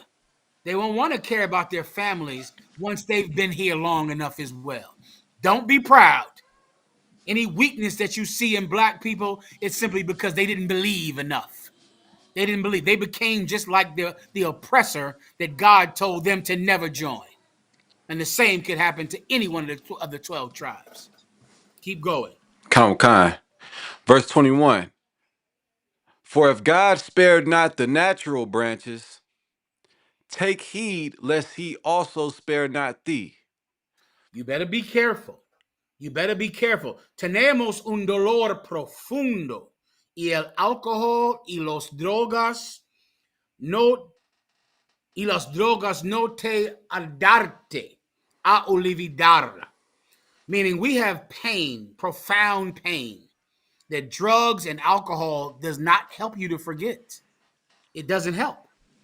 We've been here suffering so much that before you know it, all we care about is trying to forget our pain.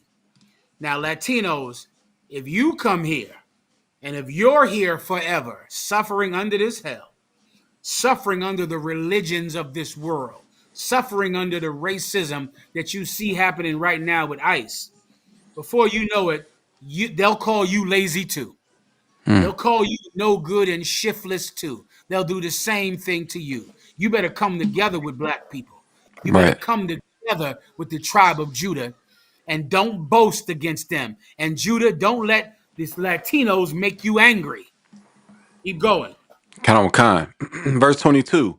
Behold, therefore the goodness and severity of God on them which fail, severity.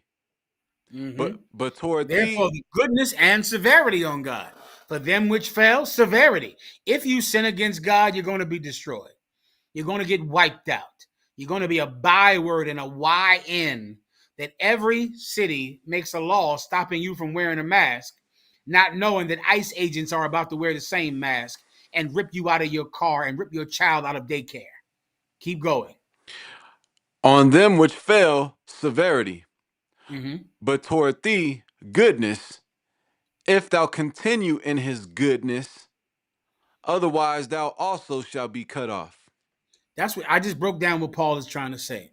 You'll become just like these Judites who you look down on because they're decadent and sinners and thieves and whores.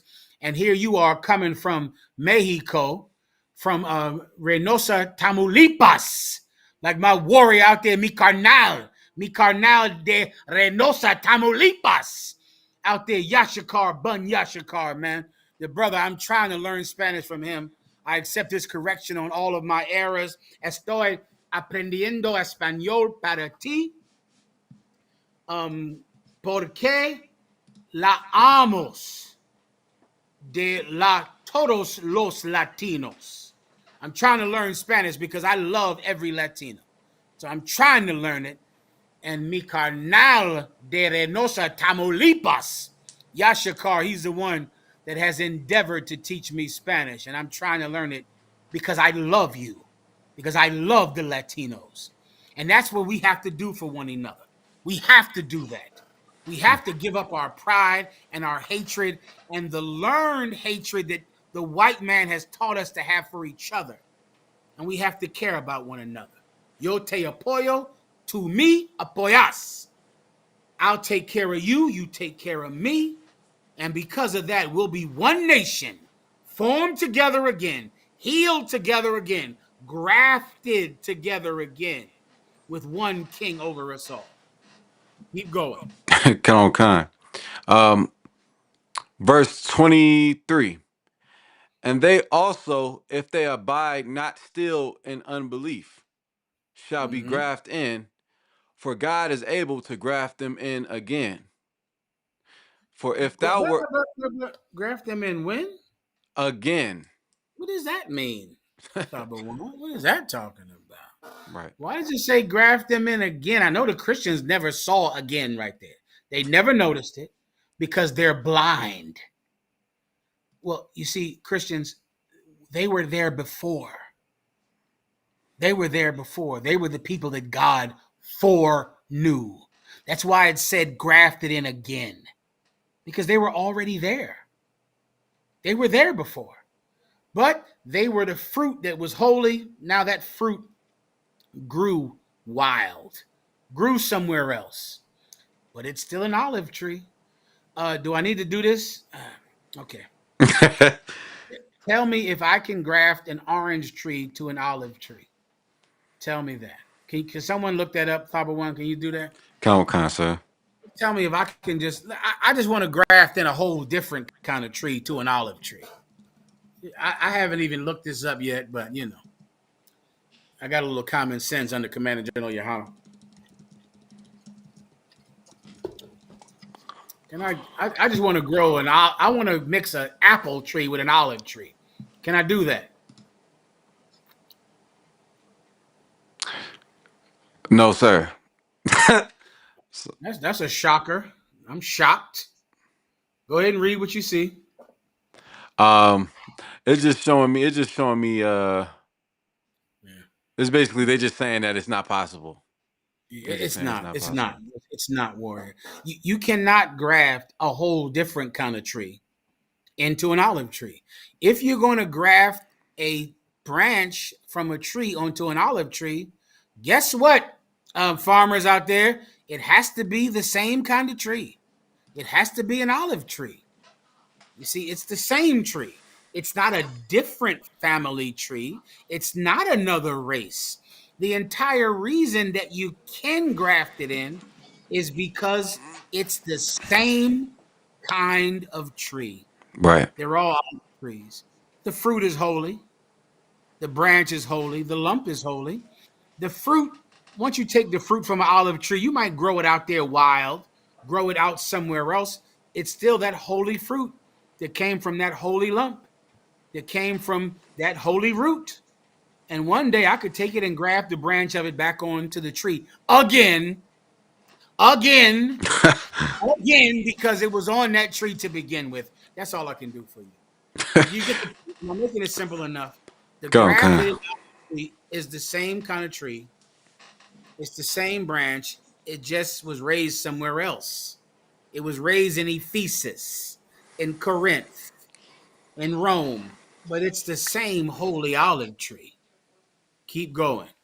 Count on kind. Verse 24. For if thou were cut out of the olive tree, which is wild by nature, and were grafted contrary to nature into a good olive tree, how much more shall these, which be the natural branches, be grafted into their own olive tree? Until their what olive tree? Their own olive tree. Until their what olive tree?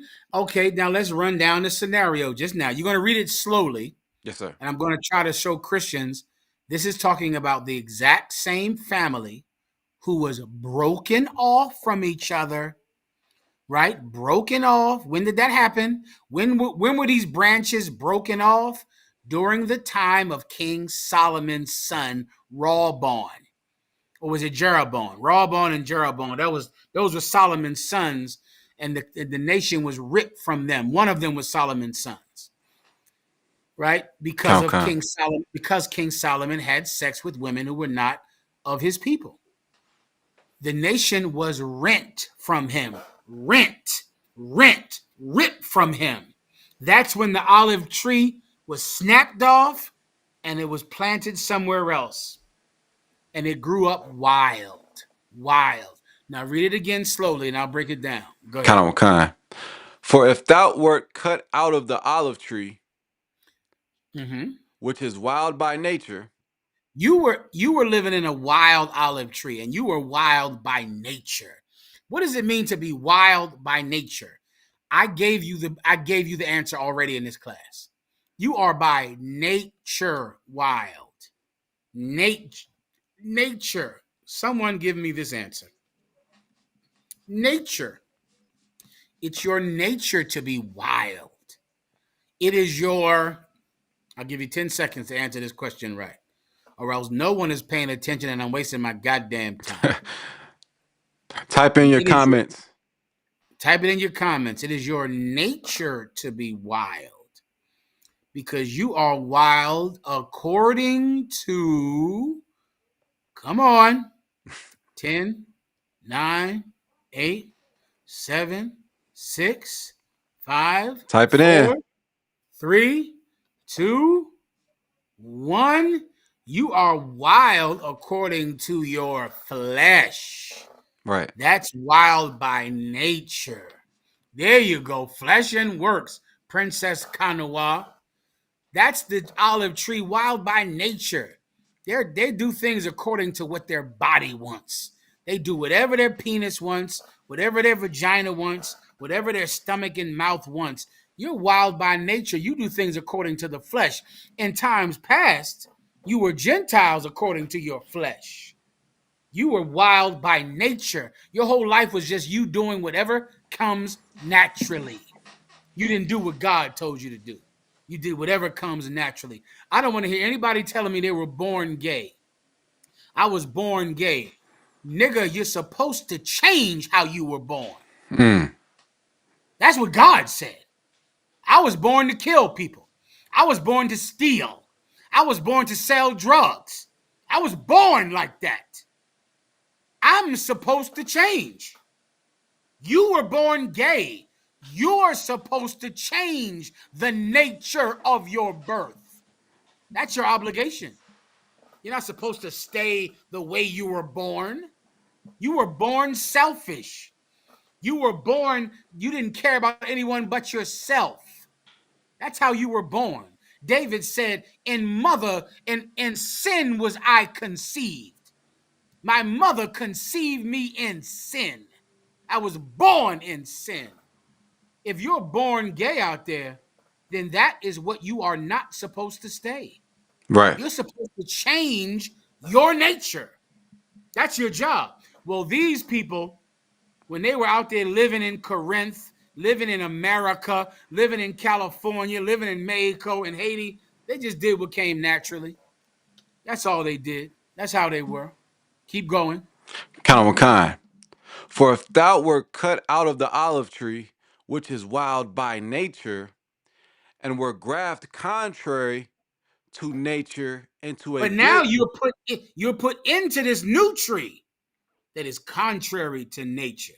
That's the Israelite school of UPK. And here, I don't give a damn how you were born. Decide who you want to be. Decide it. We are priests. You are not a priest without taking an oath. We're not priests in here because we were born to be priests. We were born to be murderers and drug dealers. We were born to be in prison for the rest of our lives. That's what we were born to be.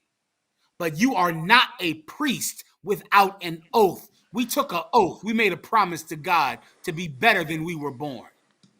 That's us. We were taken out of the wild olive tree and put into a tree contrary to nature, contrary to how we were born, contrary to our environment.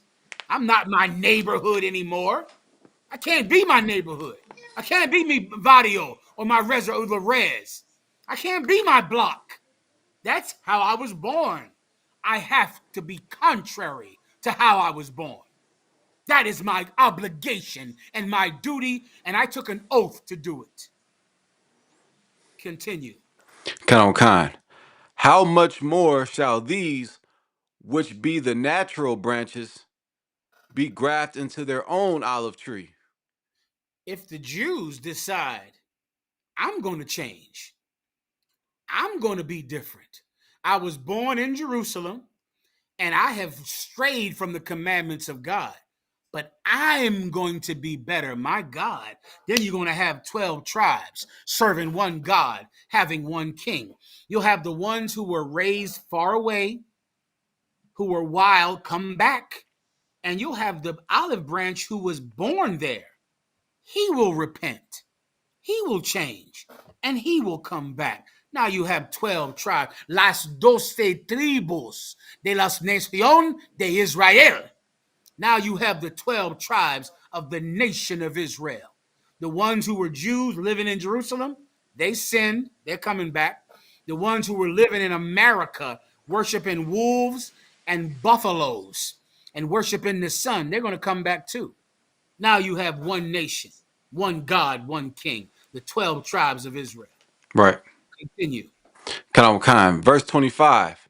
For I would not, brethren, that ye should be ignorant of this mystery, lest ye should be wise in your own conceits, that blindness in part is happened to Israel until the fullness of the Gentiles be come in. Israel is, don't be conceited because you see the Jews have fallen. Don't be conceited because you see black people have, become drug dealers and pimps and whores and, Nicki Minaj and, all the filth that white people say about us and that white people push on us. Because there is blindness come in this nation until the fullness of the Gentiles come in. Meaning what? We're sinning because we're blind. Remember earlier in this same chapter where the Lord said only a remnant will see the truth now, right? And the majority of us will be blind. Well, when the fullness comes in, then the majority of us will see. That's coming. That's coming. There's a time coming. Right now, you have the Israelite school of UPK. And we are, just like in the time of Elijah, we are the 7,000 men who will not bend the knee to Baal. The Lord has preserved a small group, a remnant, who will not worship a strange God. But the majority of our people are blind. There's going to come a time when blacks and Latinos, Haitians, West Indians are going to realize in mass numbers that they are the 12 tribes of the nation of Israel. That's when the fullness comes in. Then you're going to see Jesus Christ return. Hmm. Then you're going to see, right now, you're seeing a small group of men, a couple of thousand of us here in the Israelite School of UPK. You're seeing us, and we're fighting against millions of Christians, and you fake Israelites have joined them. But there's a time coming when the fullness of the Gentiles will come through, meaning a majority of people that thought they were Hispanics, that thought they were Haitian, that thought they were African American, that thought they were North American Indians, a majority of them are going to realize that they are Israelites. Then you're going to see that this faith had substance. This faith had teeth and claws. Then you'll see then. That's when the fullness of the Gentiles comes in. Keep going. Kind. So all Israel shall be saved. So what? And so all Israel shall be saved. And so what? All Israel shall be saved. Thaba One, are you telling me that I had to break this precept down because Christians think that this is saving white people and Chinese people? The culmination is like saying, so in conclusion, Right. all Israel shall be saved. Why is it saying, so all Israel shall be saved? Because this entire topic Right. was about two halves of Israel. One half raised in Assyria, in Samaria, in Rome, in Philadelphia, New York, and San Bernardino, California, in Los Angeles, California. And then another part raised there in Judea, in Jerusalem, where they had the laws and the commandments. They're both Israelites. None of them are white people. None of them. None of them are ICE agents, white people. None of them. Otherwise, how in the hell does this make any sense? Read that last part again. Kind. And so all Israel shall be saved. So everything we just read, all the way from verse 1, in conclusion, Right. and so all Israel shall be saved. The Israelites who are the wild olive tree and the Israelites who are the natural olive tree. All Israelites shall be saved because every part of this olive tree are Israelites. None of them are white people. None. You don't need, white people do not need the Bible for salvation. White people have ICE and Border Patrol agents to save them. White people have the Congress, the Senate, the Supreme Court to save them. White people have their champion, Donald J. Trump, to save them. Blacks and Latinos, we need the Lord. We need mi padre, nuestro padre. We need our Father. We need him because nothing else wants to save us.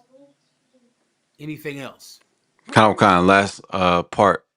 Last two verses, if I could, unless you wanted to go. Is it for you? Romans 11:26. And so all Israel shall be saved, as it is written, there shall come out of Zion the deliverer, and shall turn away ungodliness from Jacob. From white people. Yeah, I From don't know why. Jacob. You know how many years I've had to break this down now? I don't have the patience of Commanding General Yohana. I do not. I mean, by now, if I don't get to go on CNN and beat up on bigger game, I need to beat up on bigger game. Bigger. I need to beat up on, Bill O'Reilly or Bill Maher or really Donald Trump. He's who I would like to get in a battle with. So bad. I mean, so bad. Because if I got to tell another brand new Israelite group that Jesus did not die for white people, I'm bored with it by now. What is happening in here that makes you think this is even talking about white people? Read that part one more time. Then I'm going to go to my precepts and get the hell out of here. Kind. In the gym at 8:30 tomorrow morning now. 8:30. Harlem time. Right. Keep going. Kind on kind. And so all Israel shall be saved. As it is written, there shall come out of Zion the deliverer, and shall turn away ungodliness from Jacob. For So what's the ungodliness in Jacob in this breakdown? Being wild, being of his flesh. He's going to take him out of that and bring him into the covenant of Abraham, Isaac, and Jacob. And the people who are in the covenant, who have broken it while they live in the covenant, he's going to change them too. They're all going to come back together. All Israel shall be saved. There shall be one king over this nation. That's the deliverer. His name is Yahushua in the Hebrew, the Lion of the tribe of Judah. right. He's going to save this nation. And he loves every tribe, every last one. Every tribe, all 12 tribes. He's all of our king. He's not just the king of black people. He's the king of Hispanics. The apostle Paul was not a Judite. He was from the tribe of Benjamin. And there are so many great Hispanics in the Bible. Tolah is one of my favorite ones. The one that came to the aid of King David. And without Tolah from the tribe of Yashakar, without Tolah, David would not have been king over the 12 tribes of Israel. And David said it. He said it. Give me, is there more here, or give me speckled bird if there's not more here? And the last verse, verse 27. For this is my covenant unto them, when I shall take away their sins. That's his covenant. He promised he was going to take away our sins. How did he take away our sins? By giving his life for the 12 tribes of the nation of Israel. That's who he come for. That's who he came for. I came not, but for the lost sheep of the house of Israel. Jesus Christ only died for the Israelites. I don't know what you're reading, what your preacher has told you to think that the grafted in is speaking about saving white people. ICE agents save white people, not the Bible. ICE does, though. Donald Trump does. The Supreme Court does, but not the Bible. What else do you have? This is Jeremiah 12 and 9. It's like I said, I think you Go ahead. breaking up just a little bit. Okay. Let me see. Okay, Jeremiah 12 and 9. Mine heritage is unto My me. what? Mine My what? heritage. The Lord said his heritage, meaning his people. His people. That's your heritage. You know, your grandsons, your grandfathers, your great-great-grandsons. That's your heritage. Your children. My heritage is unto me. Keep going. As a speckled bird. Now, come on now. What does that mean, a speckled bird? Someone look that up. Look that up in the biblical dictionary on what that word speckled bird means. A speckled bird. Because this is something that is small to you because your whole life is about saving a people who are already saved, a people who already are protected, who already are taken out of danger. White people. And never mistake this. You black Christians and fake Israelites, you have no designs on saving Chinese people. You don't care about them. You don't care about saving the Chinese. You don't care about saving the Hawaiians. All you care about is saving white people. Because really, your love is tied to whoever has the most money. That's it. So your whole life is about saving white people because white people have all the money. Your whole life is about saving Jewish people because you want money from Jewish people. I feel sorry for Jewish people because Jewish people probably are fooled every day by thinking that someone loves them. Every politician schleps a yarmulke on their head and says, I love Israel. I will stand for Israel. What's that boxer's name that said, I will always defend Israel? Mayweather, sir. Floyd Mayweather said, I always will defend Israel. Kanye West says, I love Israel. Mayor, the leader of the Senate, the Democrat in charge of the Democrats in the Senate, Schumer, He has a yarmulke on his head saying, I love Israel. I feel so sorry for Jewish people on this account. How do you ever know who really cares about you and who really just wants your money? You never know, do you? Jewish people, I feel sorry for you because everybody schleps a yarmulke on their head and says, I love Israel. The mayor of New York, Eric Adams, he put a yarmulke on and said, I will defend the Jewish people. I wonder if Jewish people are sitting home going, he really loves us. Or are some Jewish people going, Eric Adams doesn't give a damn about us. Kanye West doesn't give a damn about us. They just want our money. I wonder if you know about it, Jewish people, or if you even give a damn. If you care, it's probably sad being you because so many people will kiss your Jewish ass simply because they want your money, but they don't really love you. They don't care about you at all. And it must be difficult for you to know the difference. Keep going. Con, so I have that word speckled bird. Go ahead. Mm-hmm. Speckled means excuse my pronunciation. Variegated. Mm-hmm. Means multicolored. Yeah. Multi what? Multicolored. Multi what? Multicolored. Now I'll go back to the precept. Multicolored. Let me give you the, what you use to divide blacks and Hispanics. One is the language. Two is because Gadite North American Indians are light skinned. Hispanics are light skinned. Judites are darker skinned. And you think that our skin complexions means we're separate. You think that the difference in language means that we're separate. Read it again. Kind.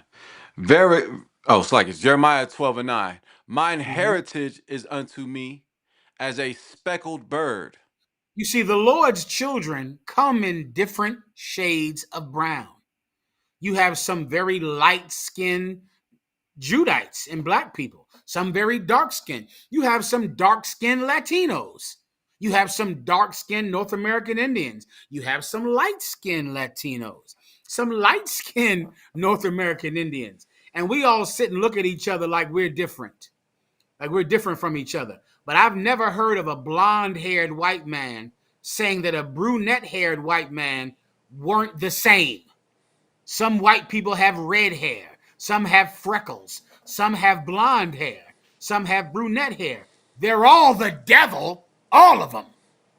But meanwhile, if someone is light-skinned, you go, well, he's closer to a white man. If someone is dark-skinned, well, he's closer to an African. The Lord said his people, his heritage, are multicolored. We're different colors. We're different shades. Because of the white man's oppression, many times if you're light-skinned, you would get a better job. You would be more attractive to women because women would want a child who is light-skinned. And so now that created colorism in our people of every tribe. Every Hispanic tribe, every black so-called tribe believes that lighter skinned is more beautiful at a certain time because we wanted to look more like white people. And then when we rebel against white people, we want to be darker. So now we have the same people being divided by complexion. Complexion. When God said what in the Bible? Again? Mine heritage is unto me as a speckled bird. The Lord's people are different shades and different colors, just like white people are. Just like white people have blonde hair, red hair, and black hair. All of them are the devil. All of them. Well, whether you're light-skinned, whether you're dark-skinned, you're still an Israelite if you come from the seed of Israel, from blacks and Hispanics. You're still an Israelite. My people are unto me as a speckled bird, meaning different colors, different shades of brown. Keep going. Kind. The birds round about her are against her. Oh, hold up now, but there's other birds now. You see, my people have different colors, but there's other birds. You got that blue jay. He's one color, that blue jay. That red woodpecker. There are different birds who are not speckled, right? They're not. You got that red bird, that red cardinal. Those other birds, they're not his heritage. They're not his birds. You understand? He If had a I'm bird, that's his bird. His bird is speckled, that's his bird, that's his heritage. But the other birds, there are other birds who are not his birds, not the ones that are his heritage. Read it again. if I may, sir, the eagle. Come on, give him a hand. Denele un aplauso. The eagle, that's correct. Keep going. The birds round about her, oh, it's like it. The birds round about are against her. Come ye, Mm-hmm. assemble all the beasts of the field, come to devour. Let me tell you something, brother. There are birds that are not God's birds. There are people that are not God's people. There's an heritage that is not God's heritage. They're different. We're not the same. God loves this bird. This bird has different shades of brown, different colors. Then there's those other birds. That's not God's bird over there. Those are different people. And you better know the difference. You better come together with your heritage, with your people. And some of them are light skinned, some of them are dark skinned. That is how God's bird looks. You better understand that. That's one of the major divisions. Who's light skinned, who's dark skinned. Give me the language. You know, the language is what the gift of tongues is about. You Right. Christian, the gift of tongues is to break the language barrier that exists amongst blacks and Latinos and North American Indians. That language barrier. The gift of tongues was to speak to other people who spoke a different language, but you all are the children of God. But you speak different languages. The apostles received the gift of tongues on the day of Pentecost. So no matter where you were from, you heard the speaking in your language, which is why it's a gift today to be able to understand languages. You have brothers like Yashikar Bun Yashikar, de Reynosa, Tamaulipas. He's bilingual and speaks perfect Spanish and perfect English. And that is such a gift. Yashikar has the gift of tongues. There are other brothers that have the gift of tongues. What's the other brother? The brothers out there in California that just speak fluent Spanish, fluent English, Right. Ka- Kashaka you got if I could, you got Kamada. That brother Kamada. that brother speak English, Spanish, Hebrew. Let me tell um you, Officer Kamadog has the gift of tongues. Count on Officer kind. Kamadog is one of the chosen people of God, the tribe of Yashikar. Right? He Count on kind. speaks fluent English, fluent Hebrew, fluent Spanish. That's the gift. Because of Kamada, we can be connected because there is no language barrier. Right. He can speak to the brothers who speak Spanish. He can speak to the brothers that speak English. That is a tremendous gift from God. It's a gift. It's a tremendous thing. Give me some more names. Malakma, Malakma. Yashikar, Come on. uh Yashikar. Keep going. Ashkawar, Ashkawar. Give him. Come on. count on kind. It's let me see. Um shoot. There's a lot of Let brothers. me give you one. This brother is from the tribe of Judah. He's the camp leader in Virginia. What's the camp leader in Virginia's name? Um He's the captain over Virginia. Natazak? Natazak Nashah. Count on kind. Let me tell you, Natazak Nashah told me that when he was a little child, he moved into a Hispanic neighborhood. And he said these little old ladies took him in who would run a store. They owned a store on the corner. That's it. In the store selling burritos and what's those things with the corn? They wrap them in a corn husk. Tamales? Tamales. And he would go into the store, and these little abuelas treated him like their son. And they taught him Spanish as a child. These little old ladies. And he is fluent in Spanish, and he is fluent in English. And there are other brothers, the brother down there in the Dominican Republic, the trooper down there, Tawabia, the trooper Tawabia, fluent in English, fluent in Spanish. Don't you understand what you are? You have the gift of tongues. You have the gift that bridges together the 12 tribes of Israel. It's a glorious gift. It's a glorious gift. We don't have a language barrier because you have a gift. And you should thank the Lord for it every day. Everyone understands. Why? Because tenemos un enemigo común. Y cuando nos unimos, nuestros adversarios caerán. Nosotros somos su familia. Y estamos aquí para ustedes. We're going to come together. We're going to be one. And one king will rule over all of us. Keep going. That was it on Jeremiah. That was the other one. What was the other precept I said I need to bring out tonight? The two witnesses. Yeah, that's another breakdown for this. Give me and there's another olive tree one. Isn't that right? Oh yeah, yes sir. Give me the other olive tree one.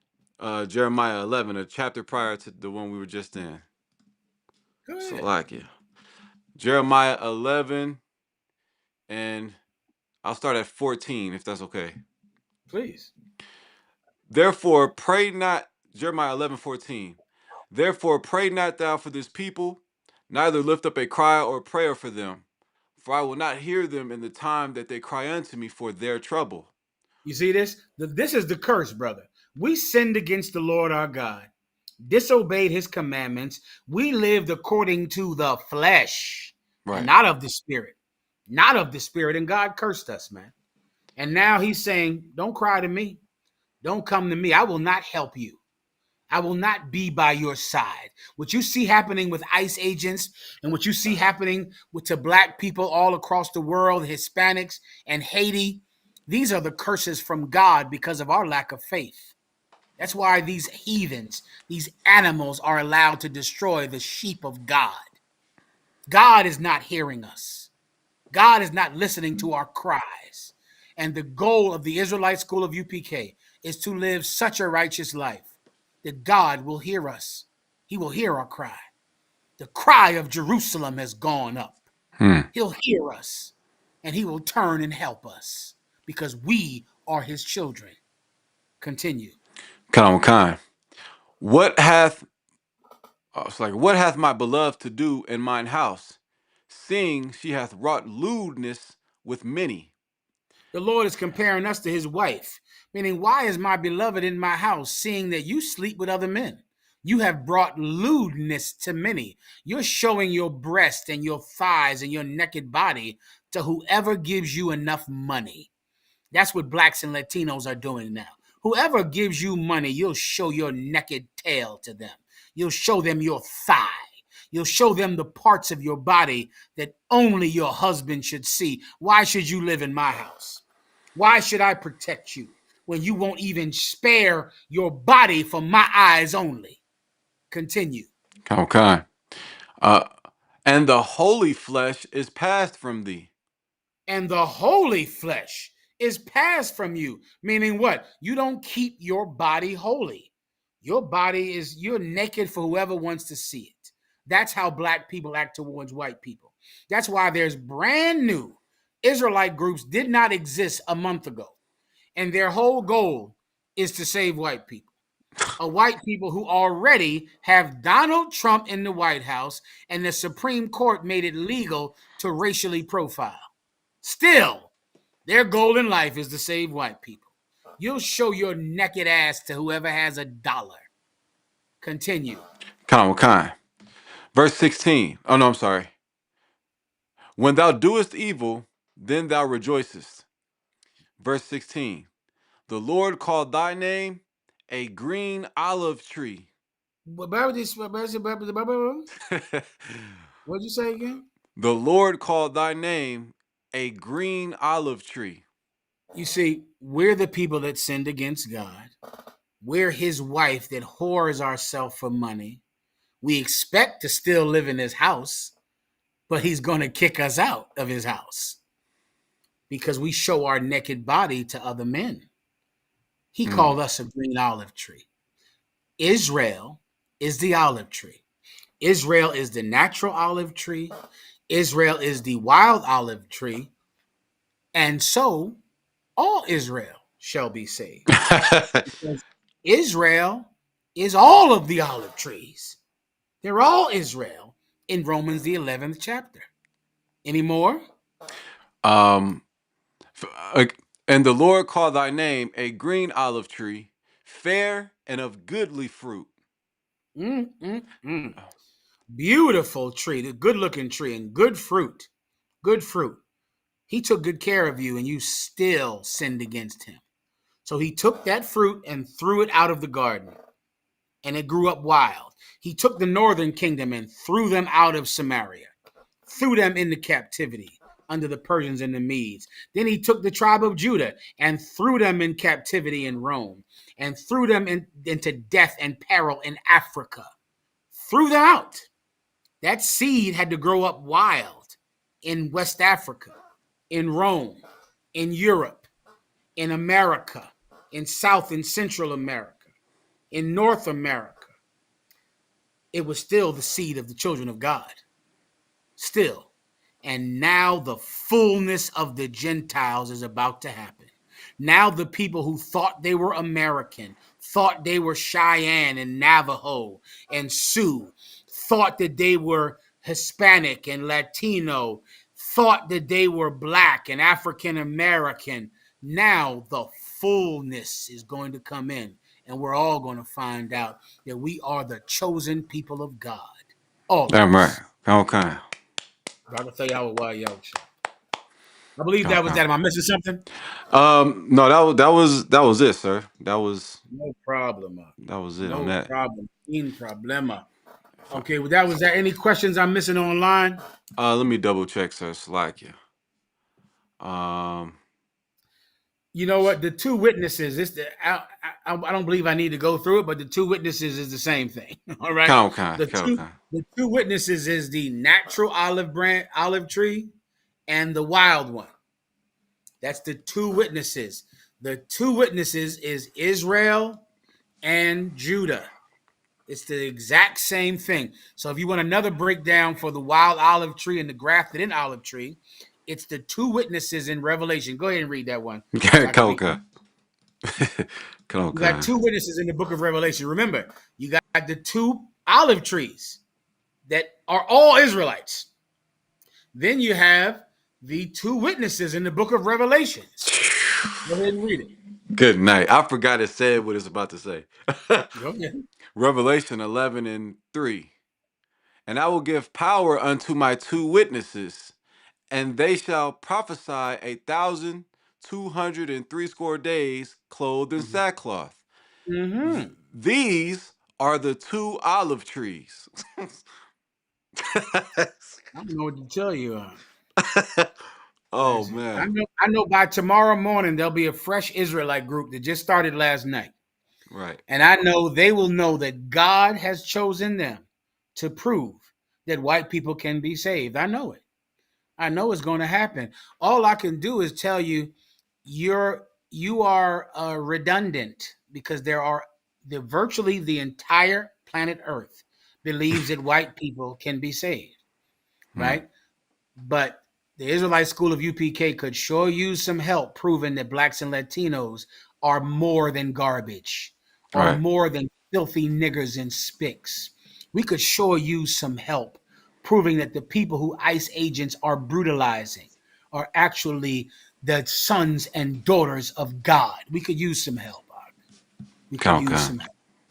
The wild olive tree, they're the two witnesses in Revelations. They're the northern kingdom and the southern kingdom. They're the natural olive tree and the wild olive tree. They're both Israel, a nation that was split in two.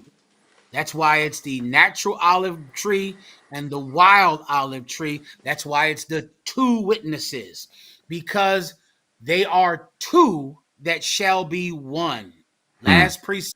You know what I want? Ezekiel. You know it. Okay. Go ahead. Ezekiel. Let me get it for the people. 37. Ezekiel 37 and 15. The word of the Lord came again unto me, saying, Moreover, thou son of man, take thee one stick and write upon it, for Judah and for the children of Israel, his companions. This is where our 12 tribe sign comes from Judah and his companions. Who are the companions of Judah? The tribes that you would call the Negroid tribes today. Black people, Haitians, West Indians. That's Judah and his companions. Keep going. Then take another stick and write upon it, for Joseph, the stick of Ephraim, and for all the house of Israel, his companions. Then that's talking about the Puerto Ricans, who are the Latino tribe that has the most advantages today, because Puerto Ricans are American citizens. So they have the most advantage today. And it's speaking about the Puerto Ricans and their fellows, which means all of the so-called Latinos and Hispanics. That includes the tribe of the North American Indians, the Mexicans, the Guatemalans, the Argentinians, all of the so-called Latinos and Hispanics. They're together. So you have two sticks, one for the Black people, one for the Latinos and Hispanics. Keep going. Kind. And join them one to another into And one stick. join them one to another. Keep going. Into one stick. Into one stick. Two nations, two olive trees, two witnesses. You join them together. Go ahead. And they shall become one in thine hand. There'll be one in your hand and no more what? Twain. Or No, two. read it then. So like it. And join them one to another into one stick, and they shall become one in thine hand. And when the children of thy people shall speak unto thee, saying, Wilt thou not show us what thou meanest by these? Say unto them, Thus saith the Lord power, Behold, I will take the stick of Joseph, which is in the hand of Ephraim, and the tribes of Israel his fellows, and will put them with him, even with the stick of Judah, and make them one stick, and they shall be one in mine hand. And the sticks whereon thou writest shall be in thine hand before their eyes. And say unto them, Thus saith the Lord power, Behold, I will take the children of Israel from among the heathen. From where? From among the heathen. I will take the children of Israel from among the heathen. Well, after you're among the heathen for 1,000 years, they start to call you a heathen.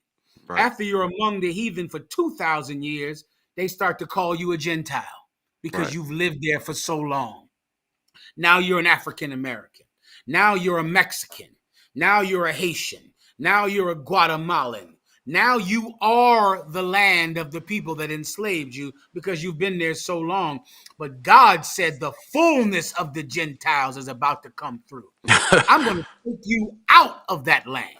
I'm taking you out of Haiti, out of America, out of Canada, out of Great Britain. I'm taking you out from among those heathens.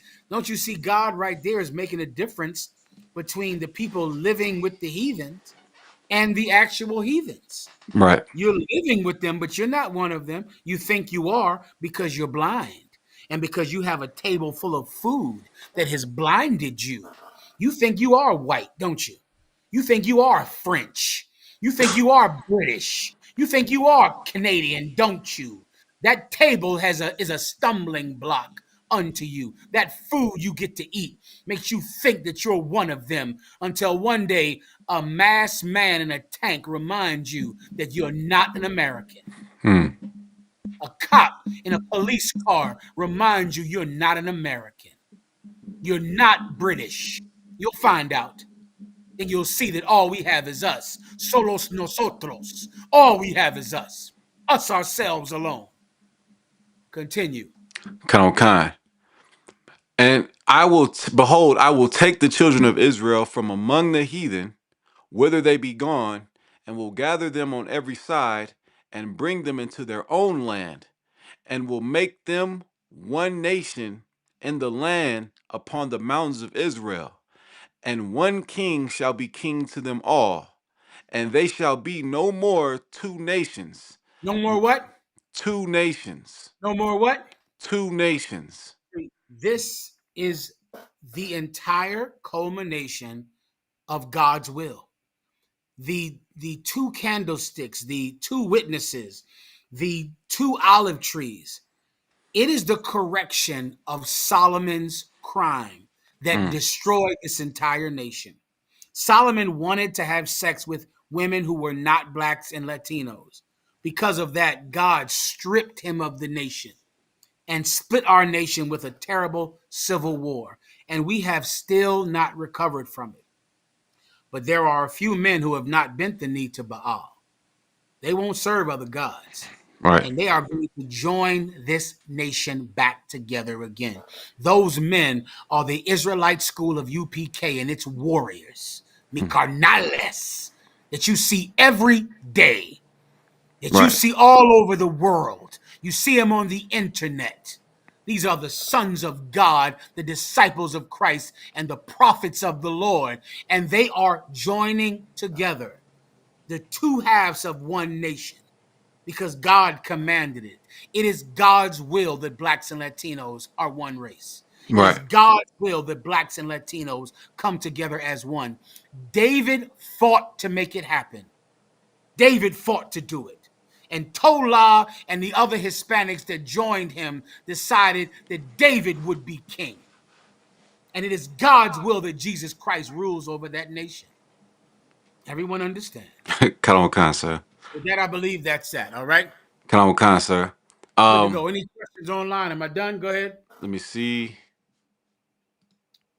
I'm not seeing any questions. Shout out to everybody in the comment section who's been very vocal. Everybody has been sticking out. Most High in Christ. Shalom. Shalomah UPK. I see you, warrior. Damn right, Shalomah. Good to hear from you. Princess Kawana. Good to hear from you, sister. Most High in Christ. Shalom, hermanos y hermanas. Buenos noches. Good night, warrior. Good night. Good night to you, all right? Kalawan Khan. Ashakara. I see you. Mariam Bath Yashakar. I see you. Good to see you, sister. If I could, sir, I just wanted to say, I thank the Most High for allowing the lesson to be, and the water for your time, and giving the understanding on Romans 11. When many would attempt to turn the truth of God into a lie, the Most High is indeed with the Israelite school of UPK under Commander General Yohana to, show that time and time again how truly the Lord is with Commander General Yohana in the school. So You the better water for believe your it. time. Commander General Yohana taught me this breakdown 30 years ago. Good night. Listen, I heard a video. You played a CD today that I have not heard in 20 years. Oh.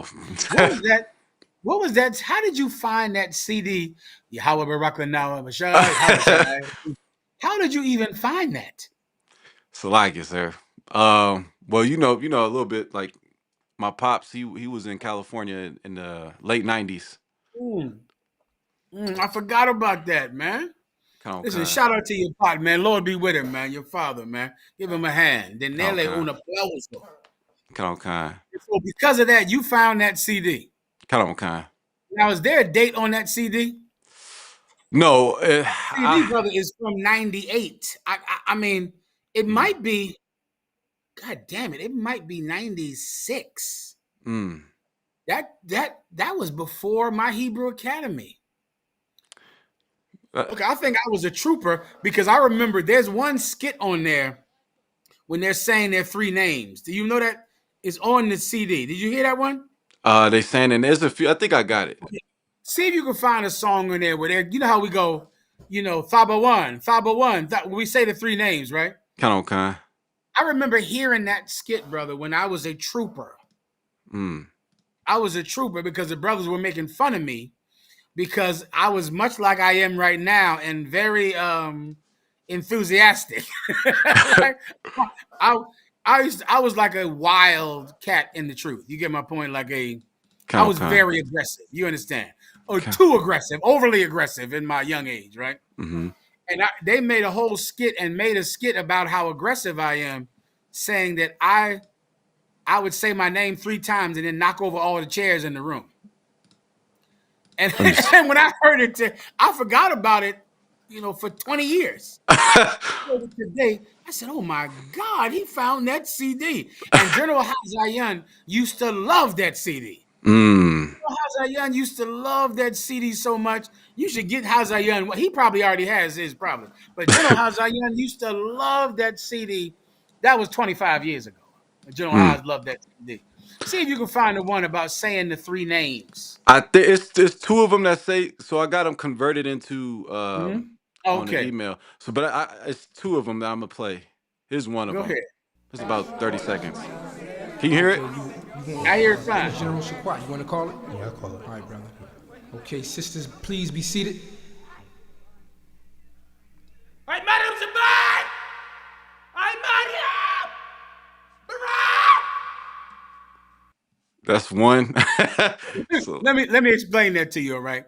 This okay. is them making fun of how brothers would say their name. So in essence, there was a cat named Yediah that would say his name like that. He would scream it. So each one of them is pretending to be the brother who says his name like that during the prayers. You get my point? Okay. Okay, you go play the other one. Okay, let me see here. I have to download it real quick. Okay, if you don't have it, let me know. But it was just so odd to me that you heard it. And you know what else you can realize from those songs? We taught the exact same thing we teach today. It was Right. the exact. This truth has never changed. We've never compromised it. We've never accepted white people. We've never compromised to the other nations ever. This tape you have is 30 years old. 30. And it is exactly what we do today. We say the prayers like this today. Commanding General Yohana was around for 50 years. But this tape you have in your hand, I remember it when they brung it out as a trooper because they were making fun of how the funny way the brothers say the name. And when they pretended to be me, I'm knocking over all the damn chairs in the room, kicking everybody and stomping everybody in the goddamn room. Just let me know that they thought I was a crazy nigga. When I heard it, I said, these cats think I'm crazy. I remember thinking, like, they think I'm out of my goddamn mind. They thought I was just violent and crazy. And they listen, they probably was right. You're probably right about me, bro. I'll play these. I'll play these 2. Let me see. Go ahead. Oh no, that's not it. Outro. I don't know if it's songs. I'm not sure. I can't really fast forward it. But It's on this CD if you want to check it out, where they're pretending to be me and I'm just a lunatic. okay. And I haven't thought about it in 20 years. And I know General Haas used to love it, but it just really crystallizes that we're the same. We haven't changed, though. And we haven't changed. We haven't formed a new group and changed anything up. We are teaching what we learned. I learned everything I said tonight in 1995. I learned it then. I learned to come into class. I learned about Cornelius and him being an Israelite when I was a trooper, when I was a student. Right. I learned to break down on the olive tree when I was a trooper.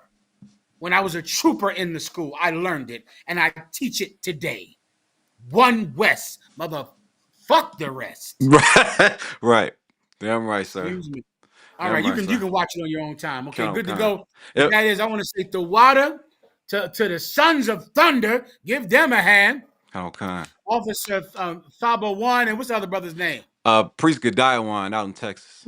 Priest Gadiawan out in Texas. Both of you brothers are doing an amazing job, man, teaching and fishing souls into the truth, out of death into life. You're doing an excellent job. Also to the California school. We're doing this on California time tonight. Precinct Captain Gadiawan, Precinct Captain Kwame All. You want to thank anybody else? Oh, it's like Precinct Captain Gadalhar. Precinct Captain Gadalhar, the water. Give him a hand. Denele un aplauso. Gracias. Was there anything else? That's it, sir. The water again. And if I could, and so Israel shall be saved. Absolutely. Kwam Yasha Allah. Kwam Yasha. Well Shalom, done. sir. Shalom.